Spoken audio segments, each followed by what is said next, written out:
All right, good evening, everyone. Welcome to our Board of Selectmen meeting for June 6, 2017. The time is 7:03. And before we begin our agenda items, I'd like to welcome everybody to join us for the Pledge of Allegiance. I pledge allegiance to the flag of the United States of America and to the republic for which it stands, one nation, under God, indivisible, with liberty and justice for all.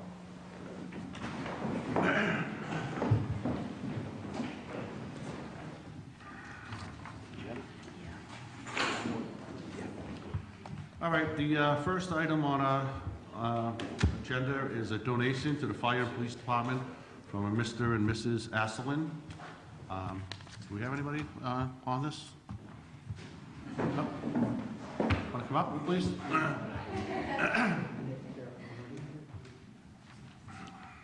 Welcome. Thank you.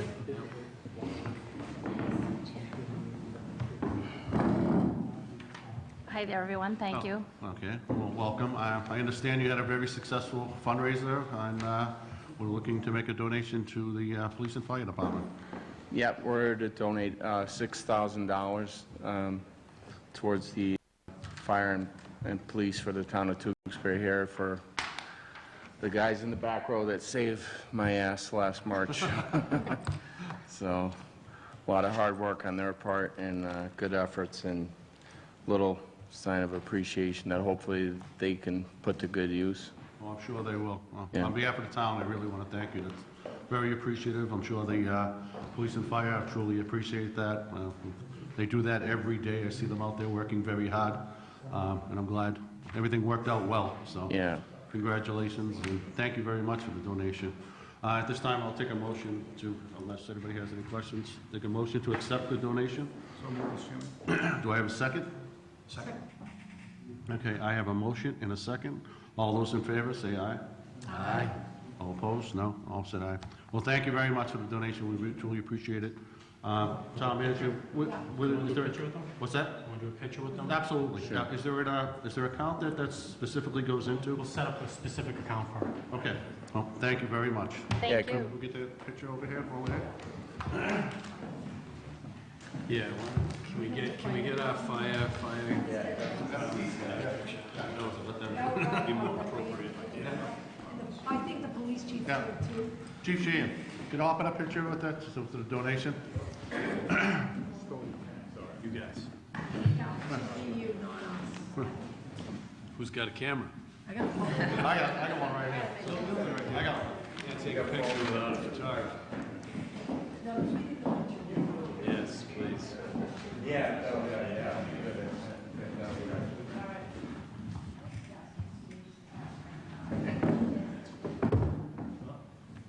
Sorry, I didn't get that.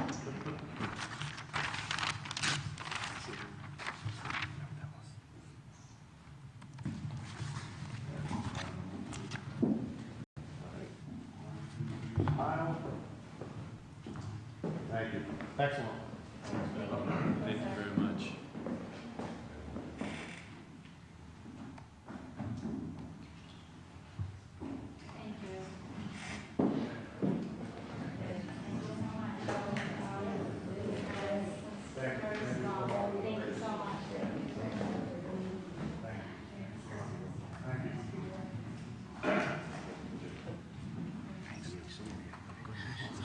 Thank you. Thank you very much. You as well. Really appreciate it. Thank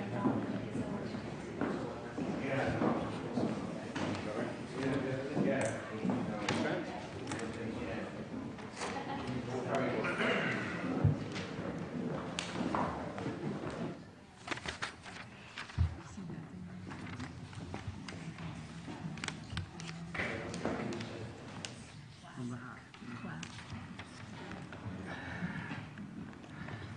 I can't see the top of this. Let's see.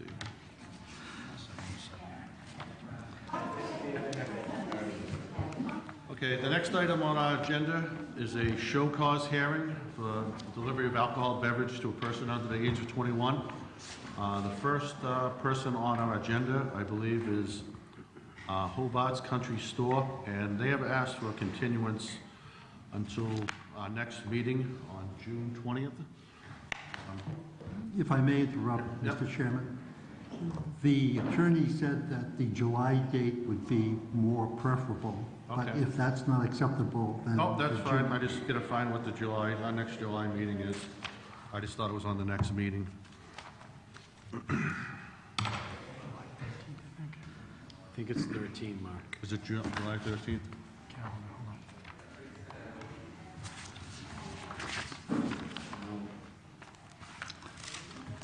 Pardon?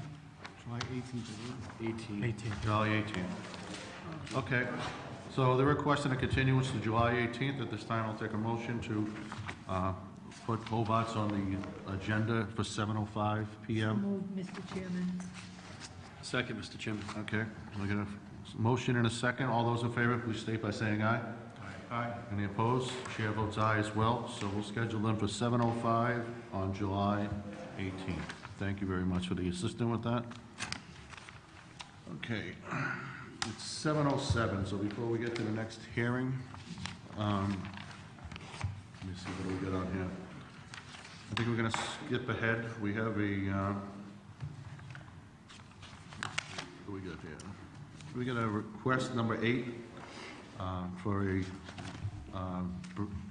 Berners Great Lakes 5K Women's Road Race request.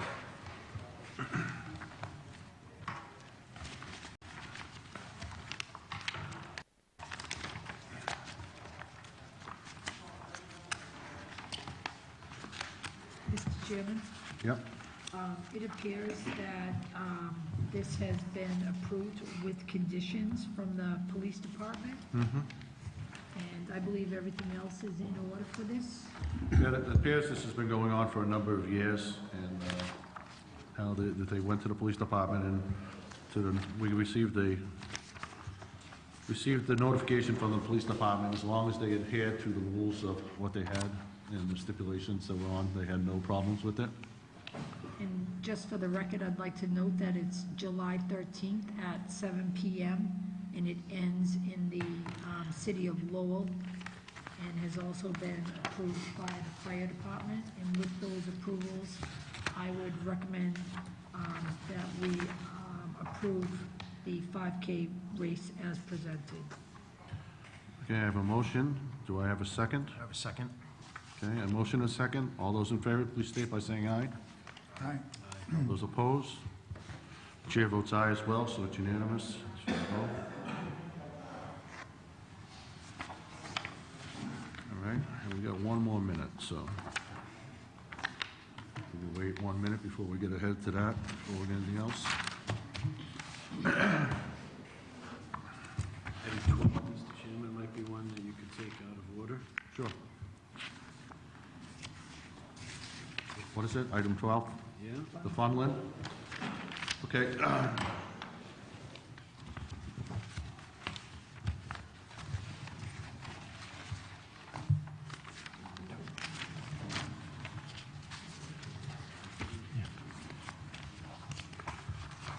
Okay, the Funland Properties has been a problem for some time.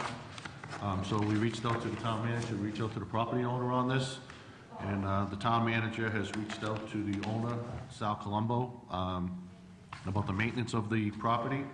He stated his maintenance workers were on site yesterday. This letter was dated June 2nd, 2017.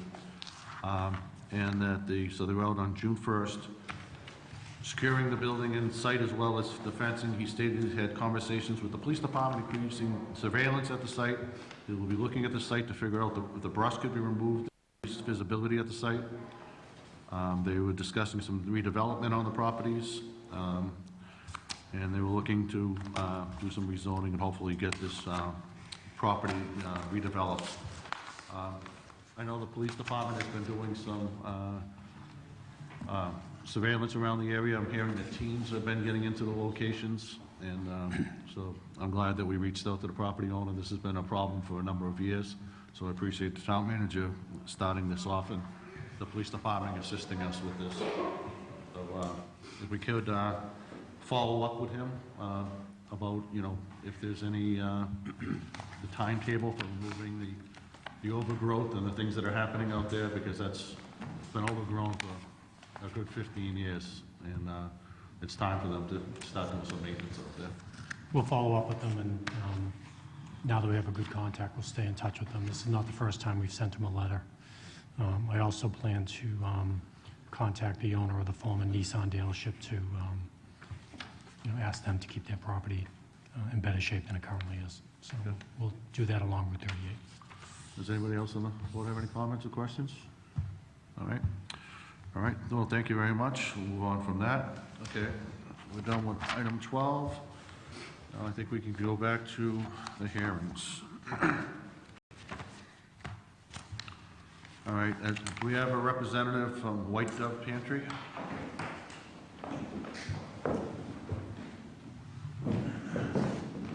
Thank you.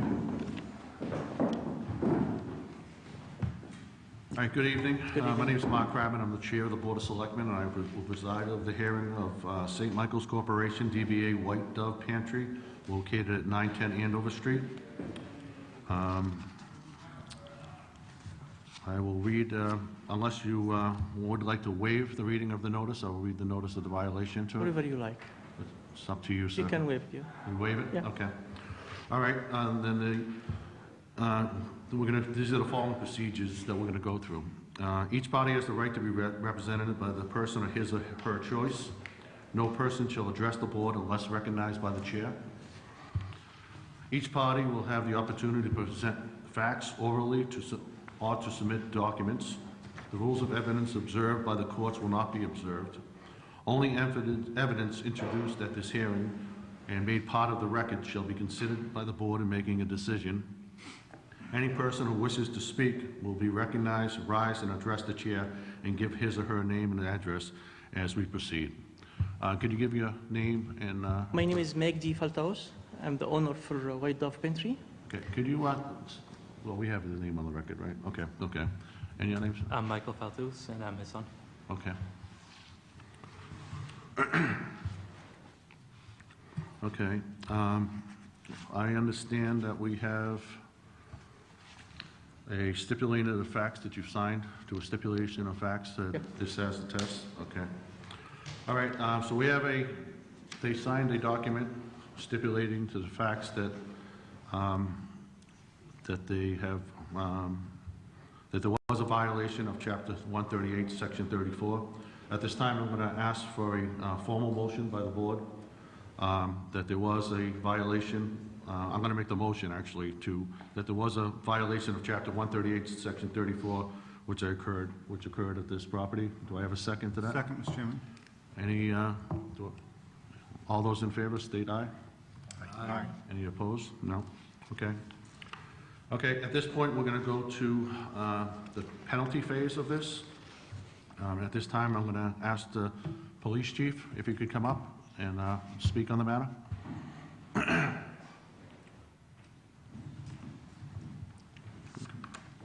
That's Either fine. that or That's we can fine, grab it, Chief. yeah. You can-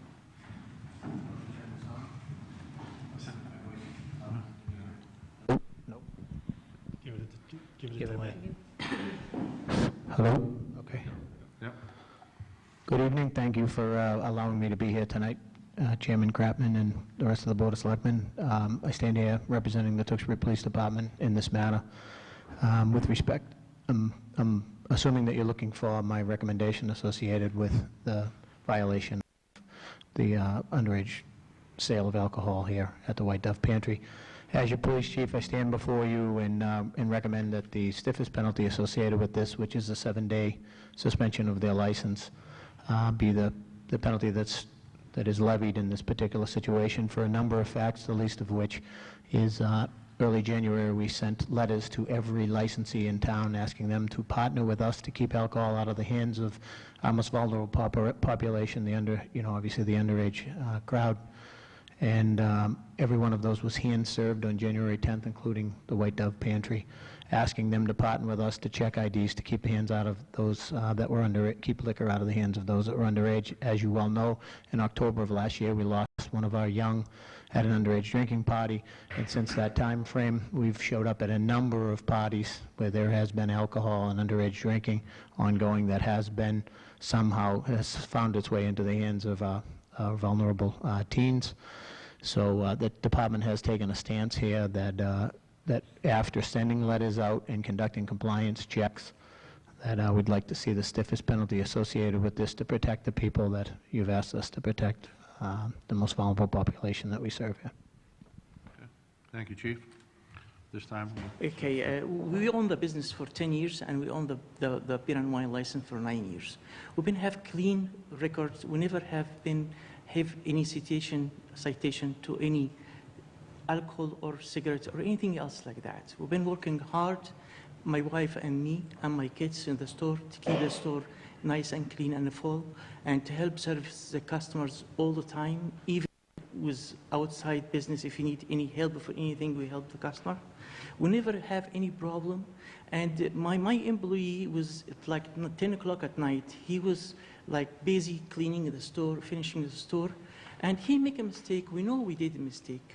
And we changed a lot of things to prevent this to be never happen again. We buy the ID scanner. It cost us like $700. We scan almost everybody with ID, which we ask everybody over 40 years old. And we change the system in the computer to pop up, check up ID with any alcohol transaction. We take zero tolerance to get again. We do the best because we working very hard, and we have a good reputation. And also we put rules for employee to, if you don't ask for ID, or if you don't show the ID, we're gonna be immediately fired. Because I can't take it, because we really caring about the business, we're caring about the community, serving the community, helping the community. And I wish you can be, just be easy with me, because it's first time to me to happen like that. I never been in the court, I never been violation to anything else. okay. Well, thank you. You're welcome. All right. So we've heard from the chief. We've heard from the owner.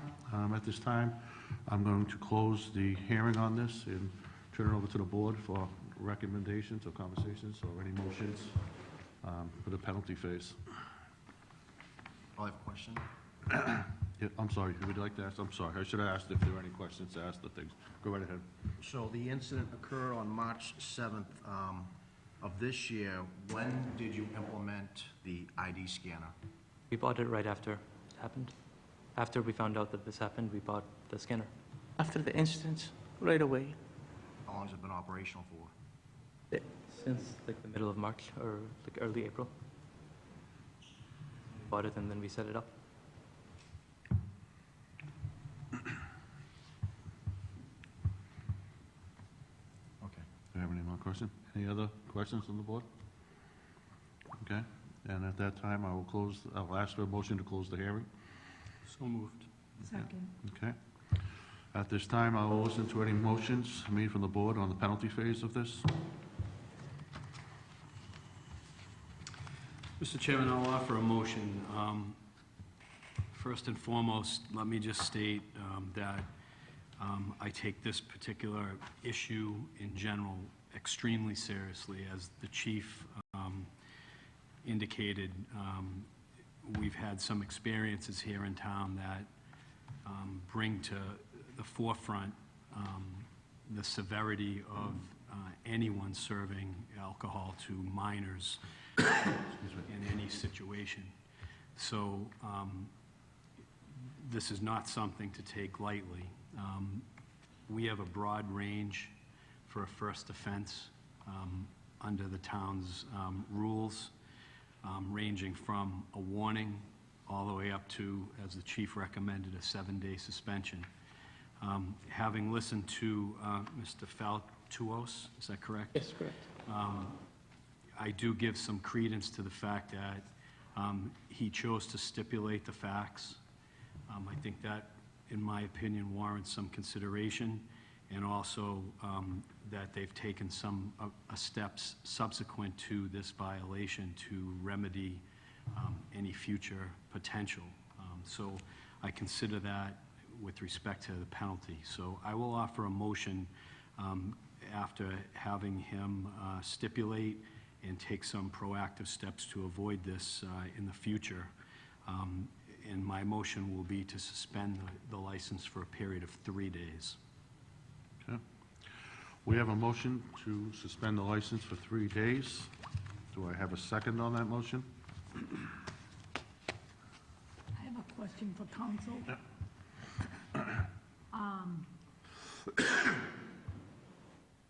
When you have a suspension for 3 days, 2 days, 1 day, what does that actually mean? That the business shuts down for that? Is it because of their license? Can they just not sell alcohol for those 3 days? Is it just the liquor license? If you could please give me some. My understanding, it's only the liquor license, not the entire business. And they have to, I'm not sure how they're set up. Is your liquor can be separated from the rest of the business? No, it's the same. Same thing. So it'll be just the liquor cannot be sold during those 3 days. And is it any, I'll go through the chair, is it any 3 days of the owner's choice, or which days would be? Well, I think I discussed the matter with the chief, and I think, and I also agree that you should, in this situation, unless the board differs, allow them to pick the 3 days that it's your choice to allow them to pick the 3 days. In sequence or not sequence? That's your choice. You could do it either way.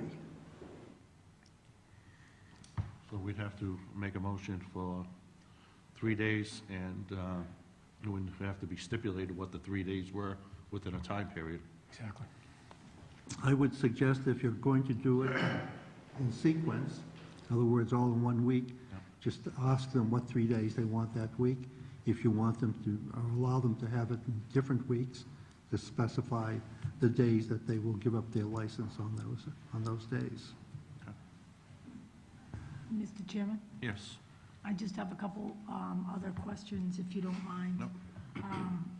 Of our attorney. In the past, and I do recognize the chief and obviously appreciate the proactive steps that you've taken, but in the past, when we've had these hearings in front of us before, and I noticed that our policy obviously needs to be updated and is somewhat, gives us a lot of leeway in this. In the past, what have we done for a first-time offense? What has been our past practice? It's hard for me to remember that far back because it has been a number of years since we've had a hearing. But I think in the past, the first offense sometimes came with merely a warning. Okay. And I know that you represent other towns. Just out of curiosity, do you have a sense of how other towns handle something like this, if we haven't had something within our own recent past that we can reflect on? It's, again, difficult to say because every circumstance is different. In this particular instance, unlike a couple of hearings that I've had in other towns, the parties here acknowledged that there was a wrongdoing and stipulated to not only the facts, but also to the fact that there was a violation. And generally speaking, when I have that type of a situation with someone who is underage, it's going to be 1 to 3 days of suspension in that particular town. But we take into consideration whether the parties acknowledge there was wrongdoing, what steps they've taken, also the age of the individual that was served. So sometimes if it's a 20-year-old that's close to 21, you treat that individual differently than an 18-year-old.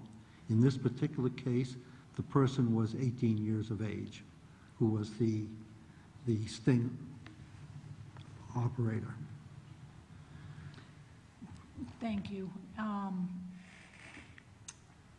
I would like to offer a second motion based on those comments. I would like to offer with,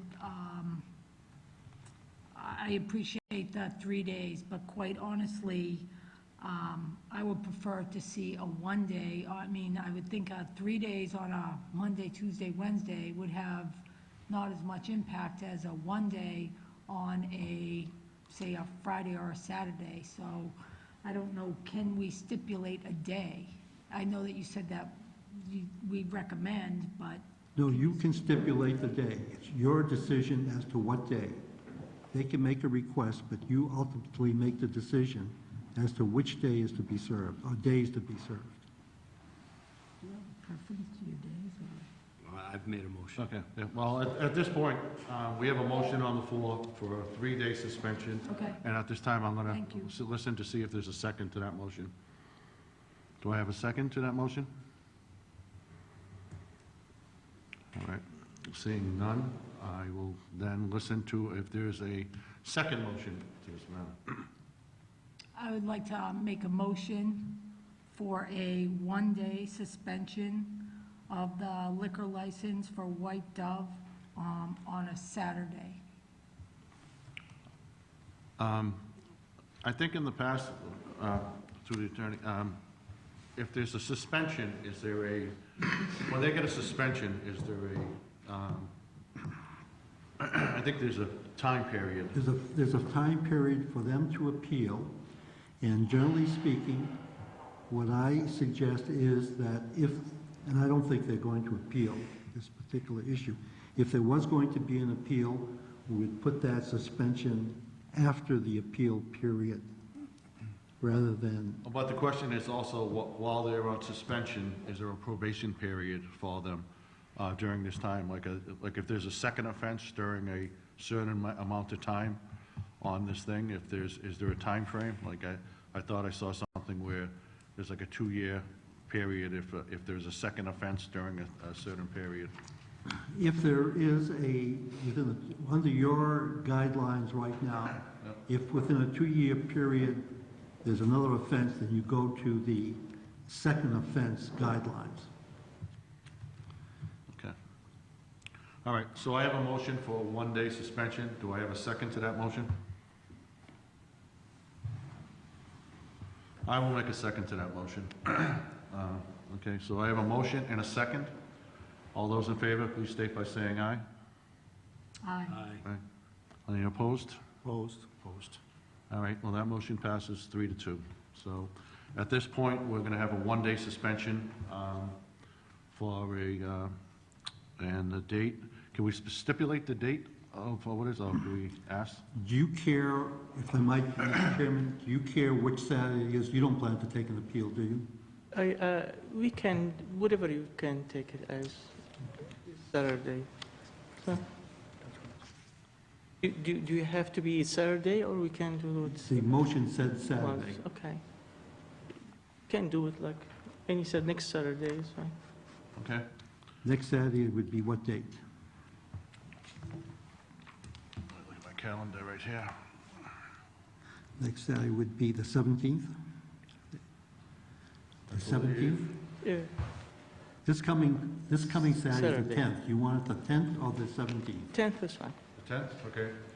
So they'll serve a 1-day suspension on June 10th for the entire day on a localized violation, okay?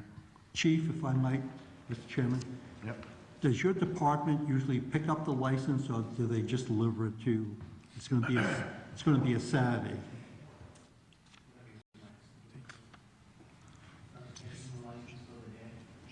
It's going to be suspended for the day. Normally, do you pick it up, or do they deliver it to the town hall, which will be closed on Saturday? They should deliver it to the police department. Okay? Okay. Is that, okay. You deliver your license for one day to the police department. Okay, sure. Yeah. Sure. All right. Okay, well, thank you for... Okay, thank you very coming in. much. Thank you. Mr. Chairman? Yes. Unfortunately, due to a family matter, I have to excuse myself. I apologize. No problem, I understand, is it, yeah, no, Thank you. no problem. Thanks.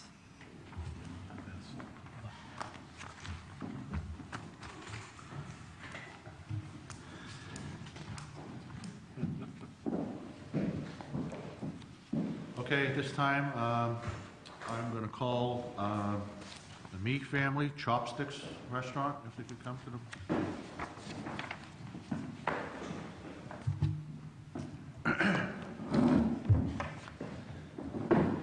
Thank you.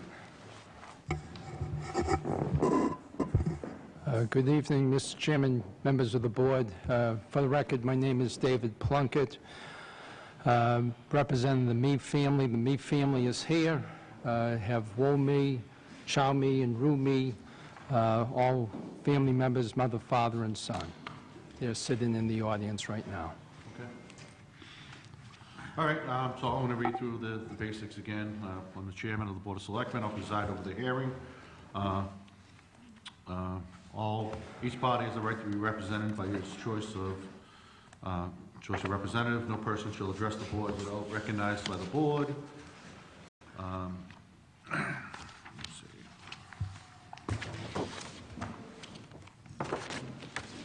Each party will have the opportunity to present facts orally, to submit documents. The rules of evidence observed by the courts will not be observed. Only evidence introduced in this hearing will be made part of the record and shall be considered by the board as the decision. Any persons wishing to speak will be recognized and rise and address the chair and gives his or her name and then proceed. All right. Once again, we have a signed stipulation that they have submitted to the facts of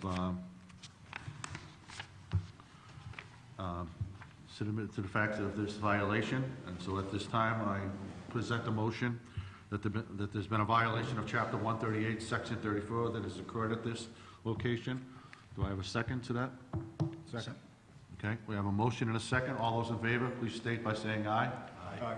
All opposed? The chair votes aye as well. Okay, at this time, once again, I will ask the police chief.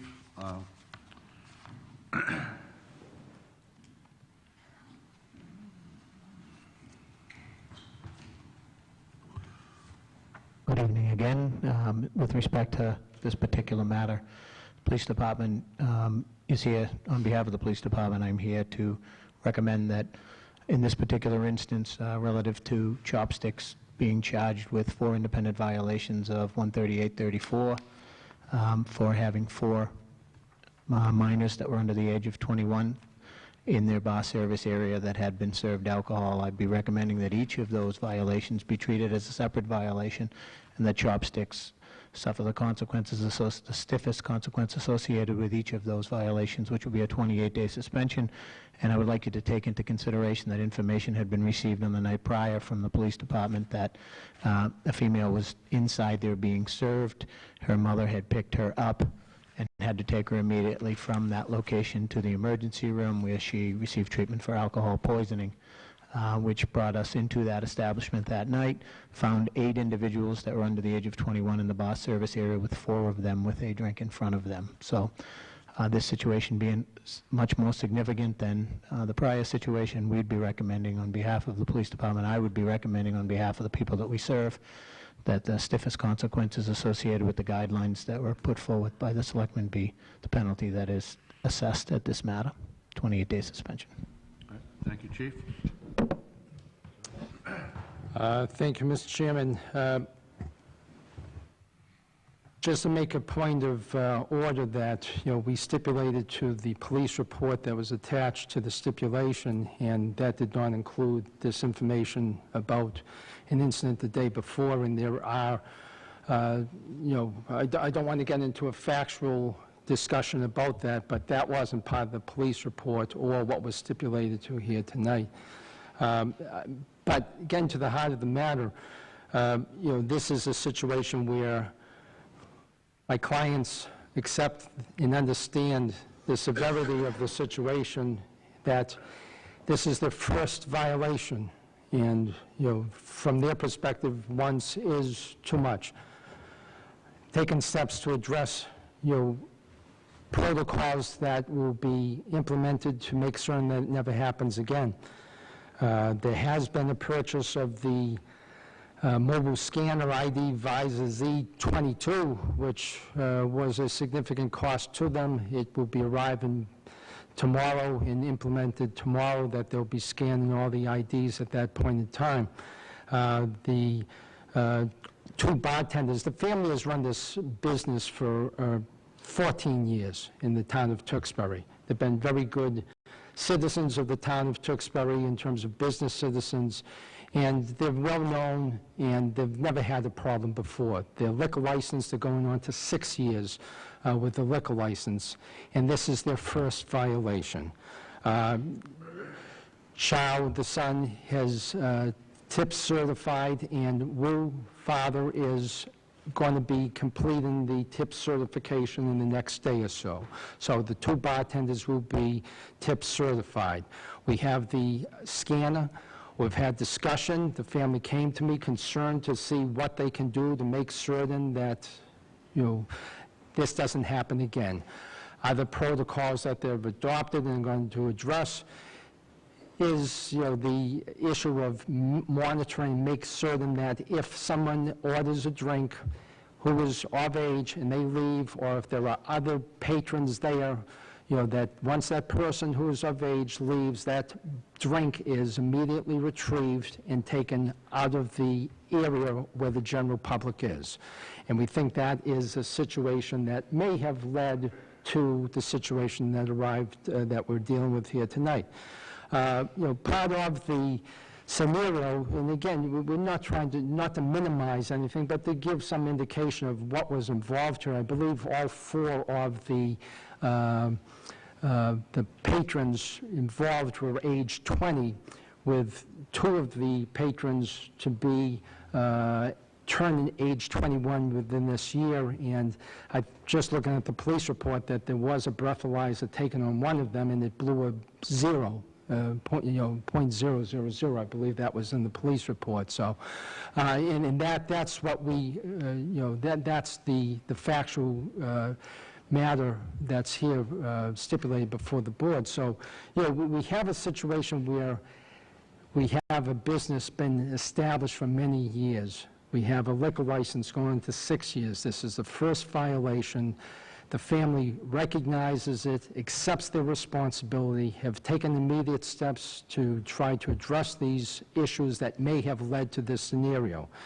And so what we would be looking for is, we entered into the stipulation because, is recognition of the fact that, this is something right now, we're not going to, we want to show to the town that we accept the responsibility that this shouldn't have happened, and now let's make certain it doesn't happen again. Respectfully disagree with the proposed 28-day suspension. I do not think that that would be in line with what would be a typical suspension, even in the circumstance that we're dealing with here. It was a single situation that day, and generally you look at something like this,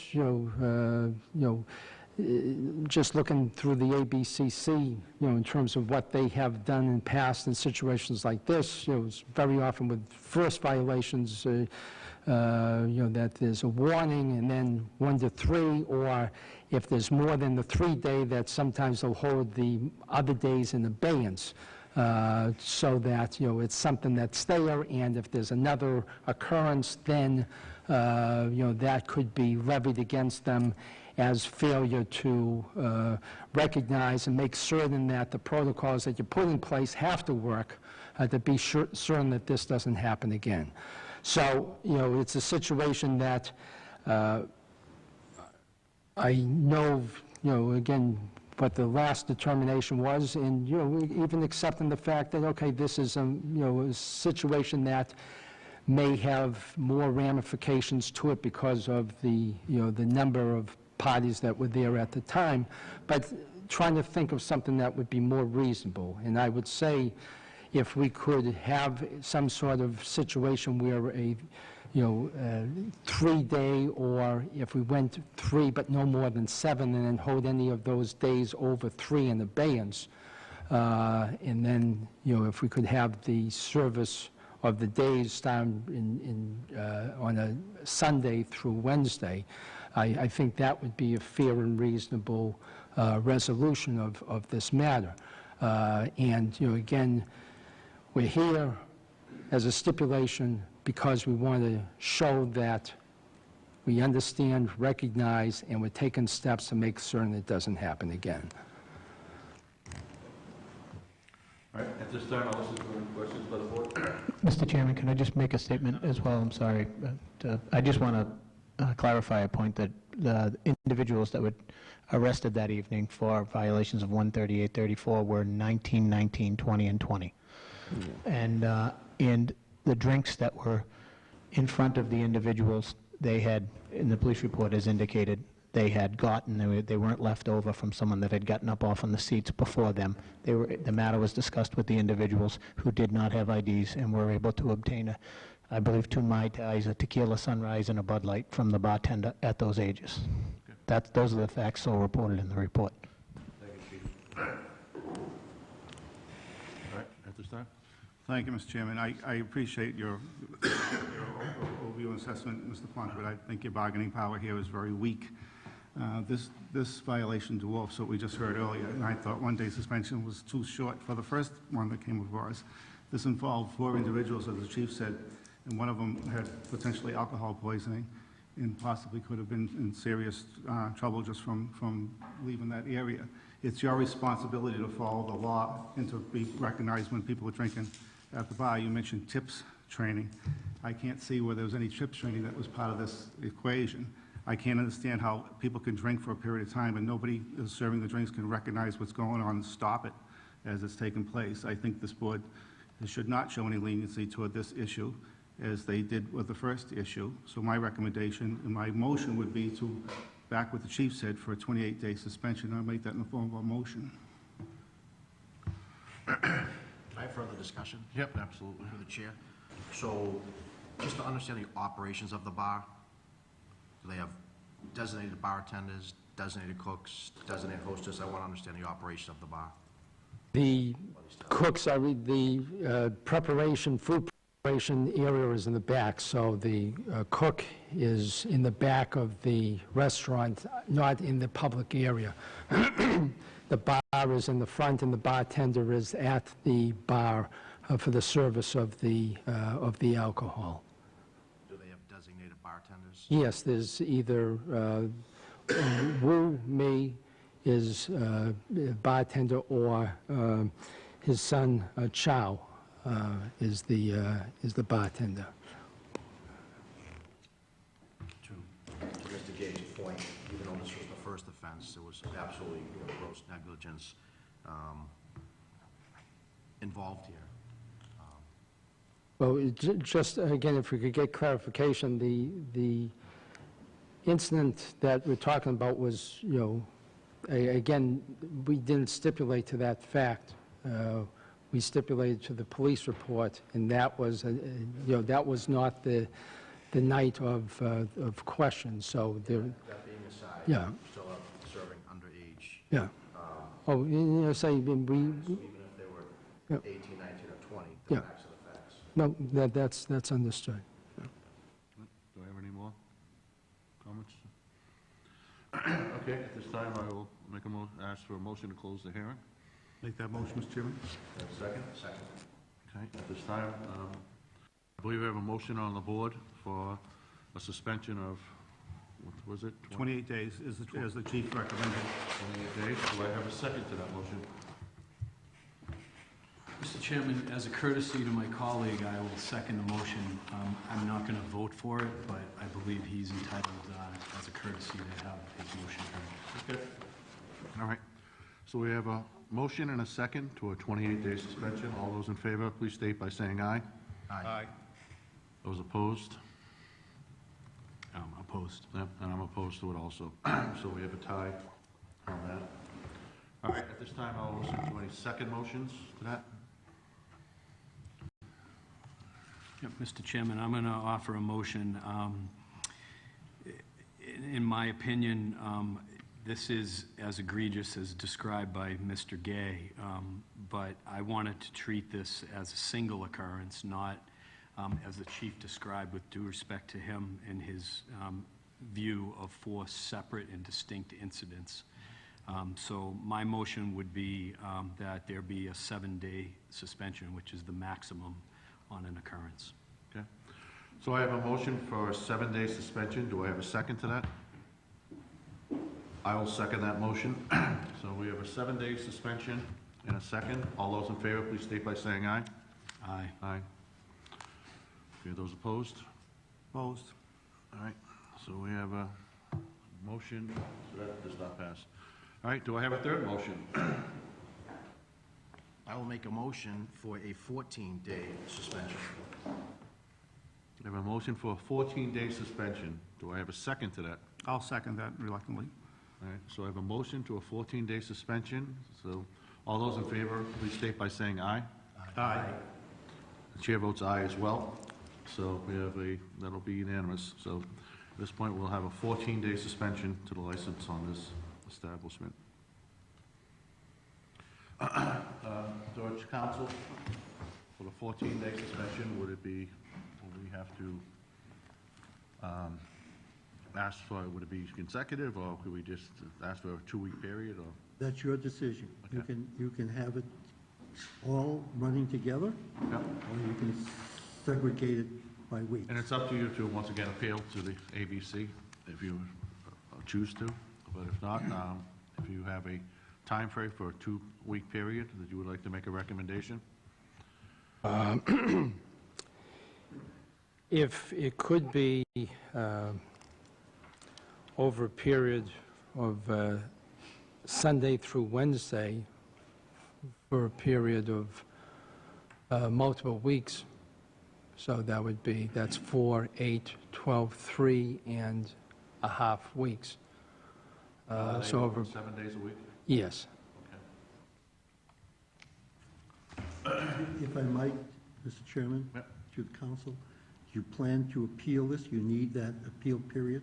Yes, because I'll have to discuss it with my clients, and because this is something we hadn't discussed previously, so. If I were to make a suggestion then, that the penalty, if you go with what council says, probably beginning in about 14 days, that would give you enough time. Yeah, okay.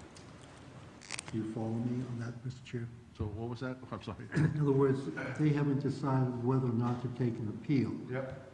There's a 5-day, I think, appeal period. Okay. So if you start the Suspension after the Suspension. 5 day? after 5 days, say in 10 days or 14 days, so they can make their decision as to whether or not to appeal to the ABCC or just accept the days. Mr. Chairman, I'm going to offer a motion. In my opinion, the penalty is designed, to deter further violations, but also, in many cases, as a pure penalty. So I'm not inclined to stagger the penalty. As Mr. Gay in his initial motion mentioned, he was seeking a much longer penalty. This board saw fit to bring that to 14 days. So my inclination is to have 14 consecutive days, and listening to council's recommendation and affording the owner an opportunity to appeal, I'll offer a motion that the penalty be for 14 consecutive days commencing on June 15. Okay, so we have a motion for 14 consecutive days, beginning on June 15th. Do I have a second to that motion? I will second that motion. All those in favor, please state by saying aye. Aye. Aye. Any of those opposed? Opposed. All right, so we have a 3-1, so that will pass. So we have a 14-day suspension beginning on June 15th, and then you have a 5-day window to appeal to the ABC. Thank you very much. Thank you. Once again, if this is not, Mr. Ponte, if it's not appealed, or whatever it is, on that date, we'll have to have the license turned over to the police chief on that time, okay? Thank you very much.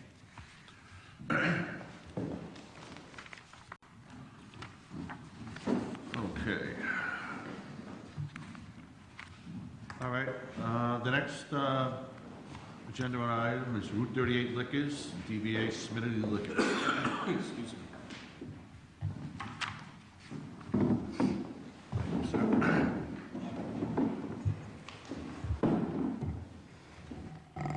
Good evening. Evening, gentlemen. Can you just give your names for the record, please? Sure. My name's Scott Smith. I'm manager of Smitty's Liquors. Michael Du. Okay. All right, once again, my name is Mark Kratman. I'm the Chair of Board of Selectmen. I'll preside over the hearing of Route 38 DBA Smitty Liquors, located at 1091 Main Street. What we will be doing is, each party will have the right to be represented by the person of his choice. No person shall address the board unless recognized by the board. Each party will have the opportunity to present facts orally, to submit documents.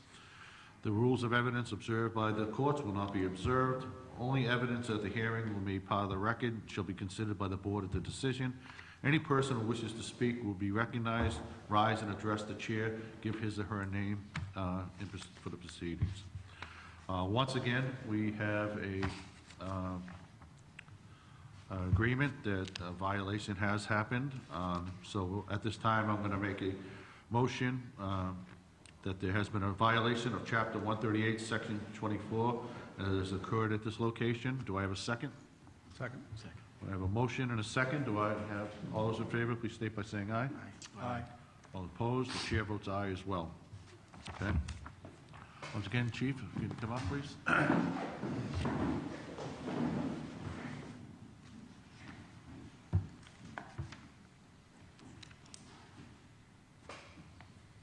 Chief Tim Sheehan, representing the police department in this matter. The police department would just reiterate the fact that our position on this will be to levy the most significant penalty associated with the guidelines that the selectmen promulgated in 1988, I believe, relative to underage, the sale to underage individuals, which would be a 7-day suspension, bearing in mind that this community has been providing businesses with letters asking them to partner with us every single year in my tenure as chief, not leaving out this year when on January 10th a letter was hand-delivered to this establishment asking them to recognize that we prioritize the lives and the safety of our youth, asking them to work with us to prevent anybody from underage obtaining alcohol, bearing in mind that in October we lost one of our individuals, and we have been struggling in providing education at the high school, not only October, but for my tenure as chief as well,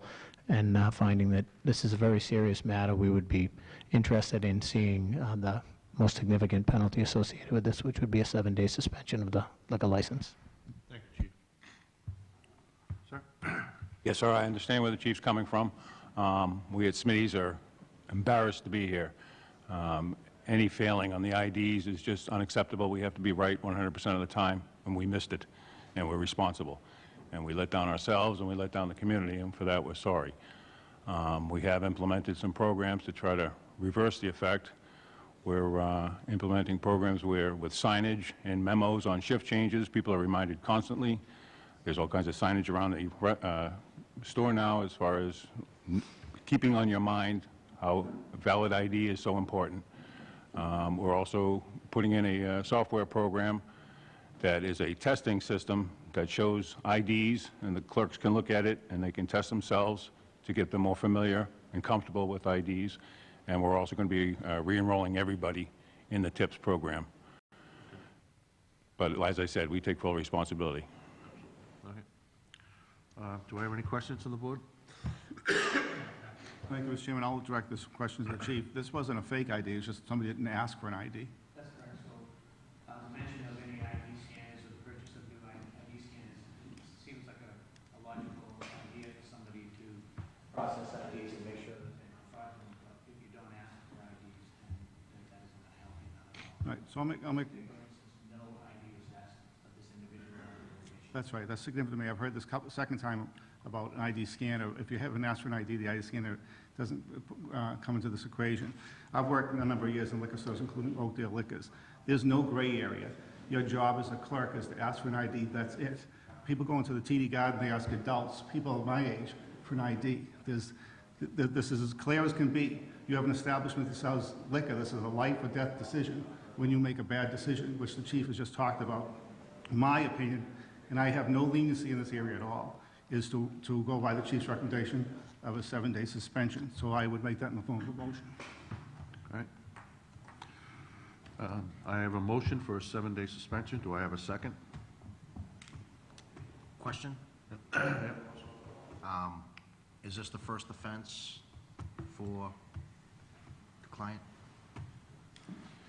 Do we know? The establishment did have an offense back in 2009 and I believe 2010, so it exceeds the time frame within the policy. So according to our rules, this is considered a first offense. Correct. All right. So once again, I have a motion for a 7-day suspension. Do I have a second to that? Seeing none, I will now listen to any second motions that will be presented.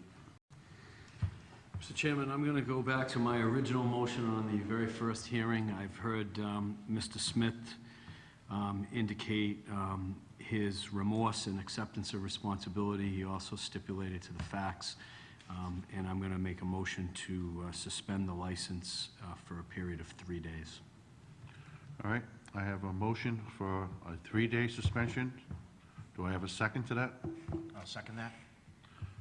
All right, I have a motion, a second. All those in favor, please state by saying aye. Aye.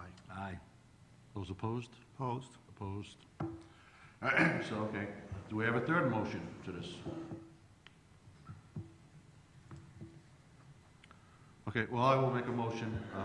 Much than we did is the first thing. I will make a motion in the form of a 1-day suspension, as we did with the other previous people in front of us. This time I'll listen to any, do I have a second?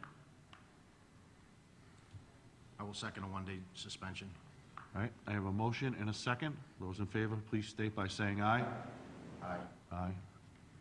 Those opposed? Opposed. Okay. All right, this time I'll listen to a fourth motion.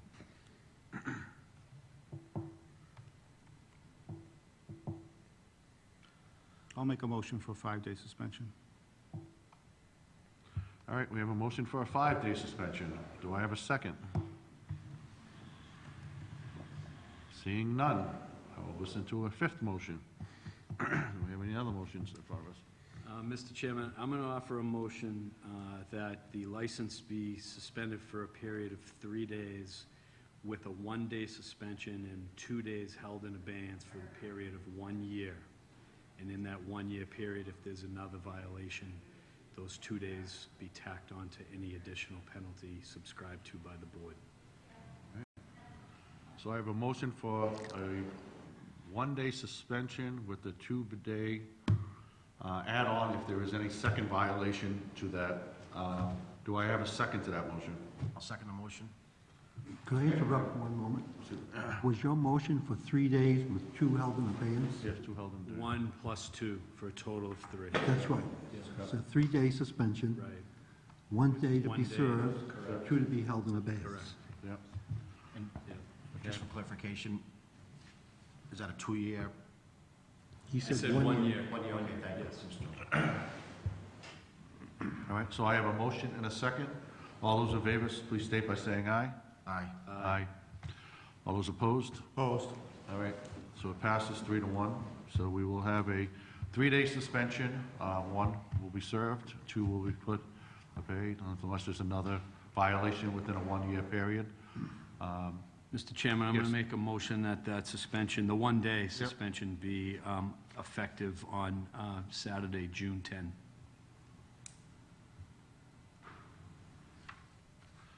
So I have a motion to have the 1-day suspension be served on Saturday, June 10th.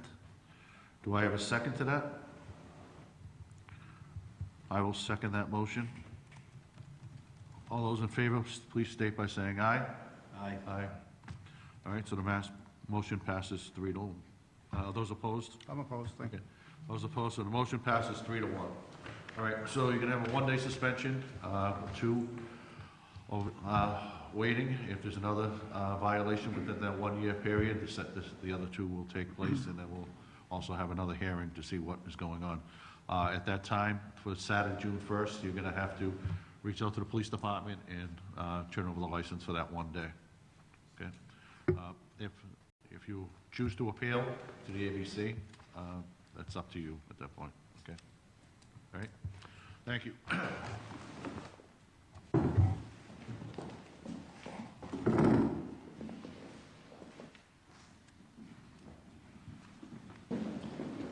All right, we have, thank you. Give me 1 second, gentlemen.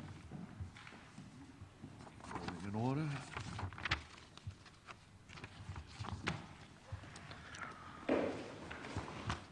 All right. The next, we have one more violation, and it's of Shiv International Incorporated, DBA Tewksbury Convenience Store. Do we have representatives in front of us?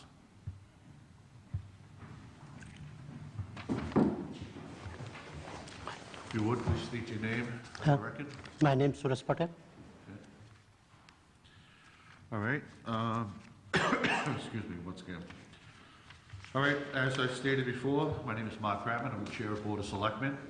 I will preside over this hearing of Shiv International DBA Tewksbury Convenience Store, located at 156 Shawshene Street in Tewksbury. Each party has a right to be represented by the person of her choice, his or her choice. No person shall address the board unless being recognized by the chair. Each party will have the opportunity to present facts orally and to submit documents. The rules of evidence observed by the courts will not be observed. Only the evidence introduced at this hearing will be part of the record and shall be considered by the board at the decision. Any person who wishes to speak will, and when recognized, rise and address the chair, give his or her name before we proceed. Once again, we have a signed document that a violation has occurred. So I'd like to make a formal motion that a violation has occurred at this location of Chapter 138, Section 34. So this time I'd like to make a motion. Do I have a second to that Second, motion? Mr. Chairman. I have a motion and a second. All those in favor, please state by saying aye. Aye. Those opposed, the chair votes aye as well, so that goes 4-0. At this time, Chief, if you would again. Chief Sheehan, represent the Tewksbury Police Department in this matter. For all the reasons that I had presented on the other hearings, along with the fact that this business, in addition to all of the others in town that hold a liquor license, was served with a letter from me asking them to partner with us, we would recommend that a 7-day suspension, which is the most severe penalty associated with the first offense for serving 138-34, underage sale of alcohol to a minor. Okay. Sir? Yeah, I own the store 21 years. We never have problem. This is the first time happen. Okay. Have you taken any steps or anything to prevent this in the future? Yeah, we going to protect all the time. But my employee, by mistake, he give to him. We tell all the time employee. All right. Has there been any discipline or any other thing that has happened to that employee? No employee, he's left already. Okay. All right. At this time, I'll open it up to the board. Do you have any other questions? Thank you, Mr. Chairman. I have a question. All set? Yeah, Thank you. I have a question for the chief. The letters, you said the letters were here delivered in January. When in January? January. These violations took place in March 7th, I believe, correct? So in that short period of time, these establishments, all these establishments, ignored your hand-delivered letter and went ahead and served people, underage people, even though you had asked them in partnership with the police department. That would be the clerks at those establishments, yes. That's correct. So my point, whether it's the clerk or not, the management people, it's their duty and responsibility to tell the people that work there, this is what you do, no black and white. When anybody comes in here and they look like they're a younger person, not an older person, you ask for an ID no matter what. That's it. And the reason I'm getting upset is because I think the leniency of this board is wrong.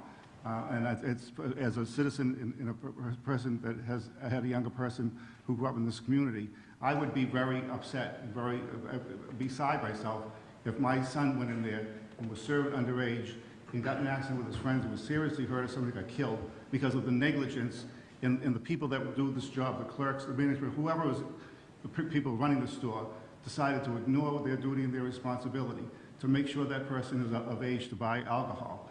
In my opinion, there's no there's no gray area here. It's either you ask for an ID or you have done a disservice to this community and to the people that come to the store. But to put people's lives in jeopardy and for the board to slap everybody in the wrist, to me, is ridiculous. We have the chief of police standing here telling us they want a severe penalty. My opinion, and my strong opinion, is that we should be following their recommendation. The police are doing everything they can to resolve drug issues, alcohol issues on a regular basis. We should be following that lead. And as parents, everybody here is a parent. This is our responsibility to make sure our children are safe when they go into any of these establishments, whether it's a liquor store or somewhere that serves alcohol at a bar. So my recommendation again, and I'll make that in the form of a motion, is to go with the chief's recommendation of a 7-day suspension. Thank you. Just relative to this matter, just because Selectman Gay had brought this up, for the record, all of the clerks were criminally charged. The 4 clerks of the liquor stores that sold to someone that was 18 years old, those complaints were heard in Lowell District Court and moved on to arraignment this past Friday, with the exception of obviously the chopsticks incident, which was much more serious. That clerk was arrested, so he was arraigned already. Thank you very much, Chief. Thank you, Chief. All right, do I have any other conversations on this? All right, I have a discussion on this, okay. Again, just on the proactive side, what corrective actions have you taken place or your staff taken place so to ensure the board that this does not reoccur? We're going to try to put in ABC like the training classes. We're going to put the employee in training classes. So the infraction was on March 7th. Yeah, March 7th. But you haven't put any corrective actions in place now, tangible corrective actions in place to date to potentially, so this doesn't reoccur, correct? We try to all employee every day. We mention, don't give the minor for the beers. We try to tell every day. I have no further questions, thank you. Any other questions on the board? All right, at this time, I have a motion for a 7-day suspension. Do I have a second on that motion? All right, hearing I'll none. second the motion for my colleagues, courtesy to my colleague. Absolutely. Okay, so I have a motion and a second. All those in favor, please state by saying aye. Aye. All those opposed? I oppose. Opposed. Okay, so we have a motion. Okay, that motion fails. Do I have a second motion on this?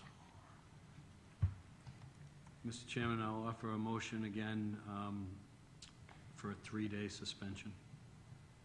I have a motion for a 3-day suspension. Do I have a second on that? Just to clarify, 3-day suspension, not last Just period. 3-day suspension. Full 3-day suspension. I'll second that. Okay, I have a motion on a 3-day suspension. All those in favor of a 3-day suspension, please state by saying aye. Aye. Those opposed? Opposed, thank I you. oppose also. All right, do we have a third recommendation?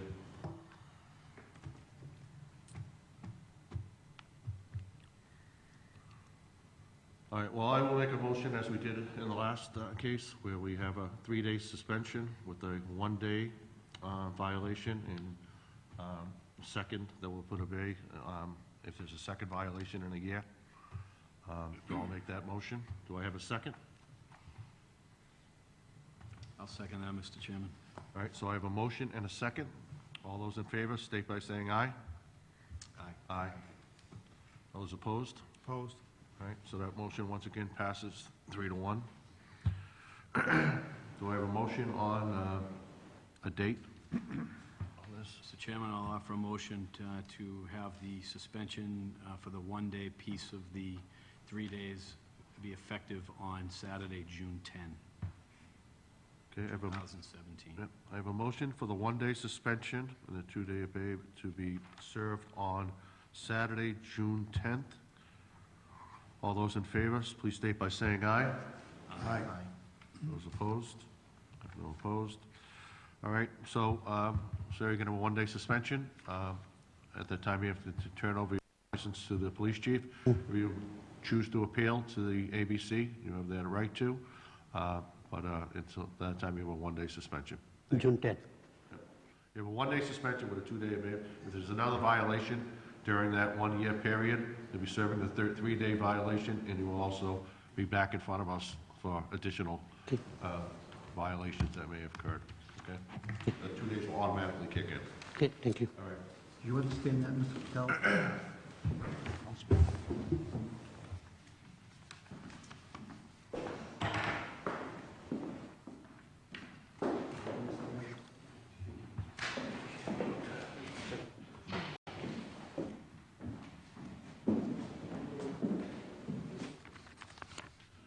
All right, for the record, I would just thank you, Chief, for coming in. I appreciate that, giving your recommendations, and thank you for the fine work of your police department going out and finding these establishments. It's truly appreciated by the board. Thank you. All right, the next item on our agenda is the department goals and objectives. The first person up is our town clerk. Lisa, do we come up?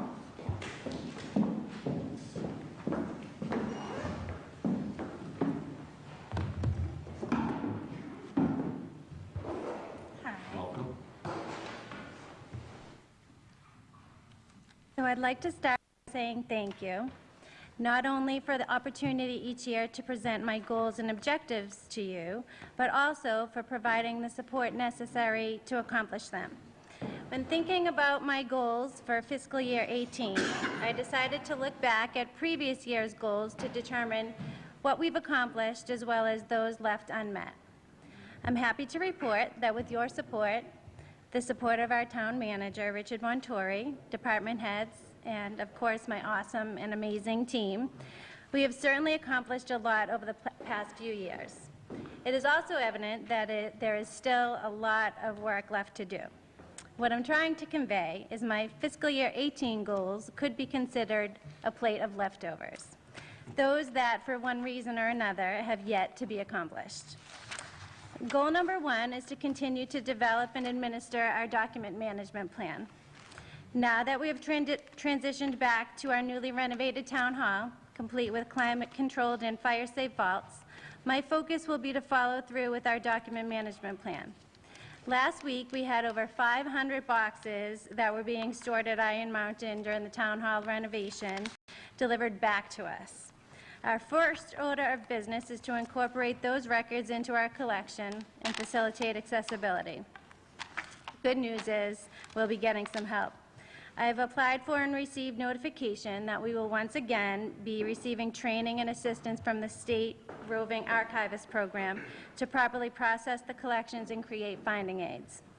Speaking of finding aids, as we begin to accept documents from other town departments, boards, and committees, it will be important that we implement our newly drafted collection policy to maintain access to those documents.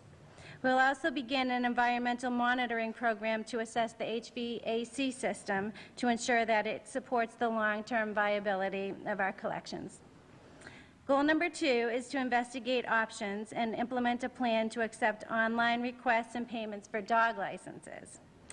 Automation is being instituted where possible to streamline processes, enhance transparency, and ease access to information. We believe this to be a testament to our continued efforts in seeking to maximize efficiency through the use of technology, professional training, and pride in our community. The town clerk's office makes every effort to consistently meet and manage the public's demand for information and serve the residents of the town. It is a primary goal to utilize technology to increase the efficiency of our daily operations while providing the high level of service that taxpayers expect. Over the past few years, we've begun to accept online payments for birth, marriage, and death certificates, as well as payment of parking tickets. Back in fiscal year 2012, it was one of my goals to begin online dog licensing. Due to the variability of fees associated with dog licensing, at the time it seemed too complicated and possibly confusing for the residents, so we put it on the back burner. Remembering that old saying, where there's a will, there's a way, we're gearing up for the challenge and going to attempt to make this happen this year. Wish us luck. Lastly, goal 3 is to modernize election voting systems, which has been another continuing goal for me. In fiscal year 14, we purchased new voting booths to replace the old wooden ones that were used for many years. And more recently, as you remember from town meeting, poll pads to streamline the check-in process. This year, my goal is to purchase new voting tabulators. Our current AccuVote tabulators were purchased in 1999 and are nearing the end of their anticipated lifespan. Actually, they're past their anticipated lifespan. Another consideration is that they have not been manufactured since 2007, which means that parts are becoming more difficult to come by. The vendor that currently services and maintains our tabulators estimates the ability to support them for only a limited amount of time. The Secretary of the Commonwealth has approved 2 new products for use in Massachusetts. Throughout the past year, I have continued to evaluate and obtain feedback from clerks in other municipalities that are currently using them to help make the best decision possible for our community. So that completes my goals for fiscal year 18, and could answer any questions if anybody has any. Thank you very much for your presentation. At this time, I'll open up any questions to the board. Just a comment, after working with Denise and team for a very short time, I can say you guys are fantastic, so I thank you for that. Selectman Gay? Thank you, Mr. Chairman. I just wanted, just a couple of comments. Cheryl and I, from time to time, have to come to the clerk's office. She came in just recently to get a marriage certificate, and your department's always very efficient, very pleasant, so I just want to recognize that what you just said, to make it friendly to the community and to provide great service to the community, that your department does that above and beyond.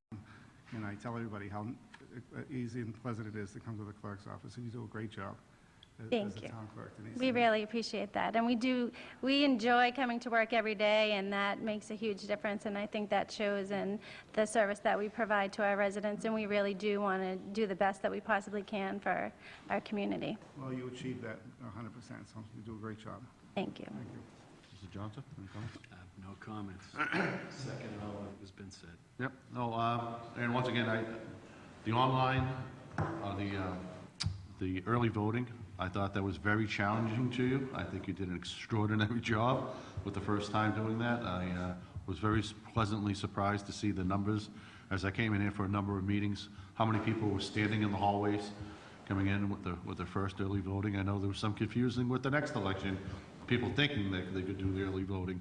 And you made it very clear, you put everything out there saying unless you're out of town, those type of things. And I think you're doing a wonderful job, and I appreciate you and your staff. You're doing an excellent job, so thank you very much. Okay. All right, the next community development.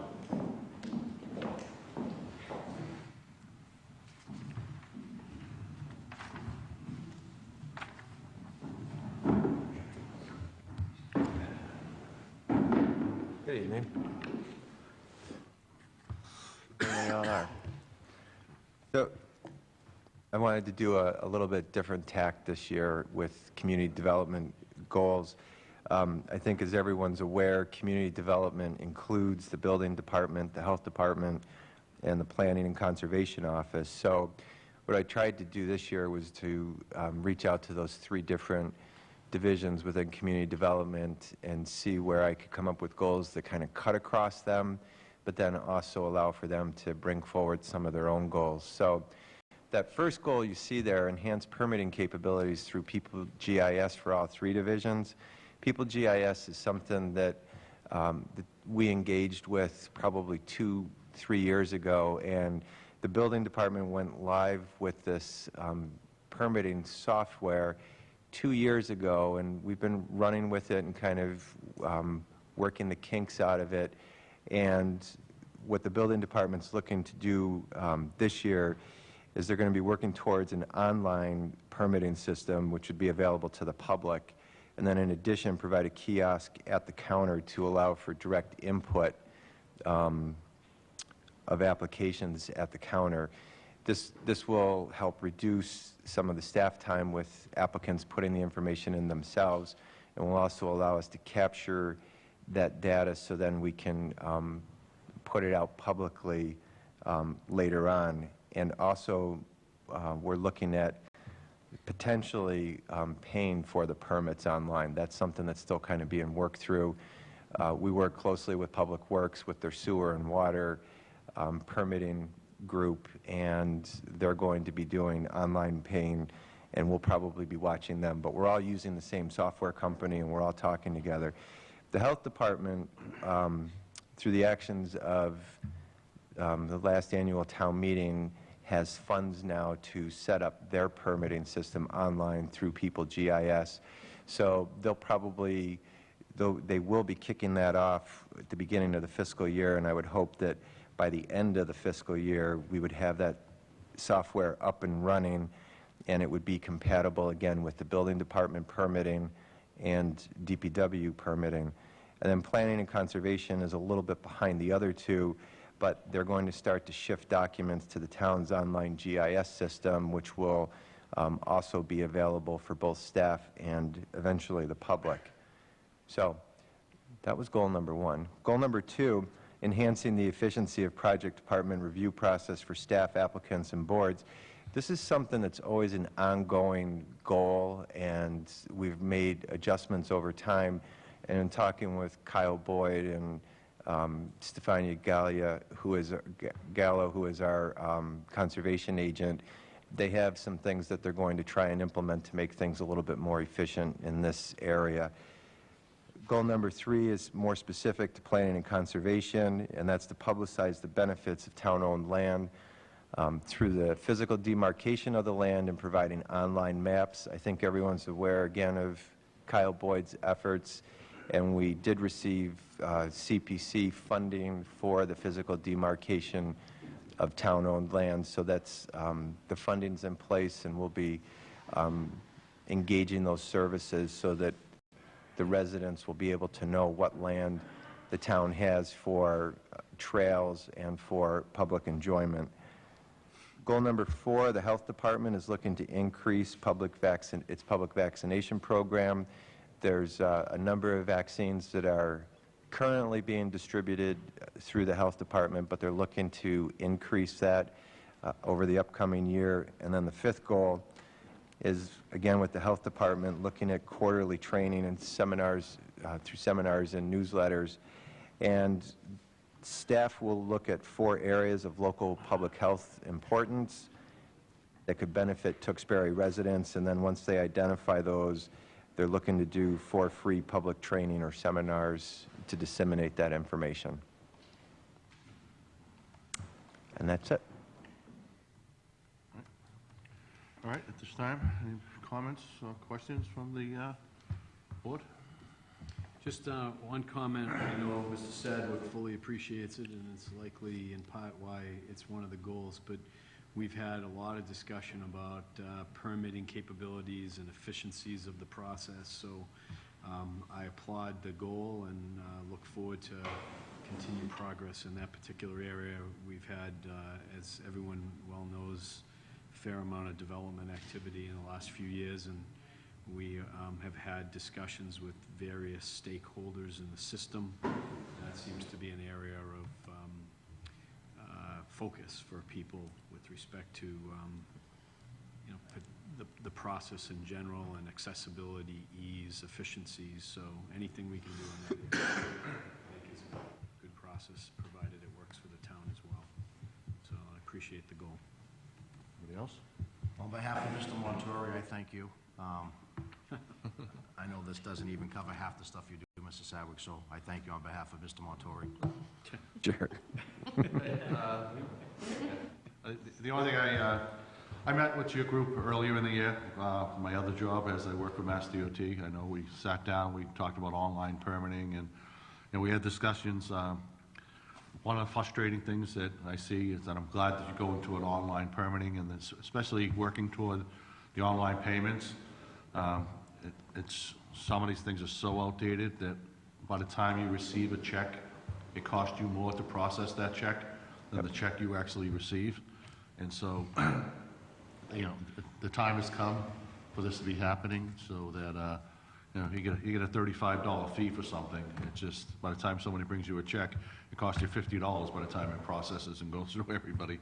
I believe that's a great start. I think the businesses, I think, will be greatly helped by this. I know we're going to be having, I have a feeling that the economic turn is on its way. I think a lot of new businesses are coming this way. The online permitting will definitely be helpful. I know they've come in and said, you know, they're looking to have a streamline of what do I need, what's the questions right there. And so this online permitting will be very beneficial. Working in permits, I know that if you have a Dropbox of, I'm looking for a residential permit, it's going to be a set of, this is what I need. If you go to something that's a commercial, you need additional more. You need, you know, certified, all the different drainage, all the different things you're doing. So online, I think this is awesome. I think this is definitely going to be, I think it's undersold to what the community, how is this going to help our community when we get businesses coming here, and how streamlined it will be to get, you know, permits and developments going instead of, you know, with the old system of what, you know, I know everyone does the best they can with what they have, but I think, you know, the technology will definitely help, you know, hopefully free up some people where instead of having somebody come in, constantly ask, what do I need? It's like, it's online. This is what you need. Now it's up to you. Read it, submit the documents, and then we can move forward with the review. So I applaud you for putting this forward, and I think it's a great initiative, and I look forward to it being implemented. So thank you. Sure. All right. Thank you. Next one we have is our police chief. Shane, if you would join us. Stranger tonight, huh? I think we're spending a lot of time together.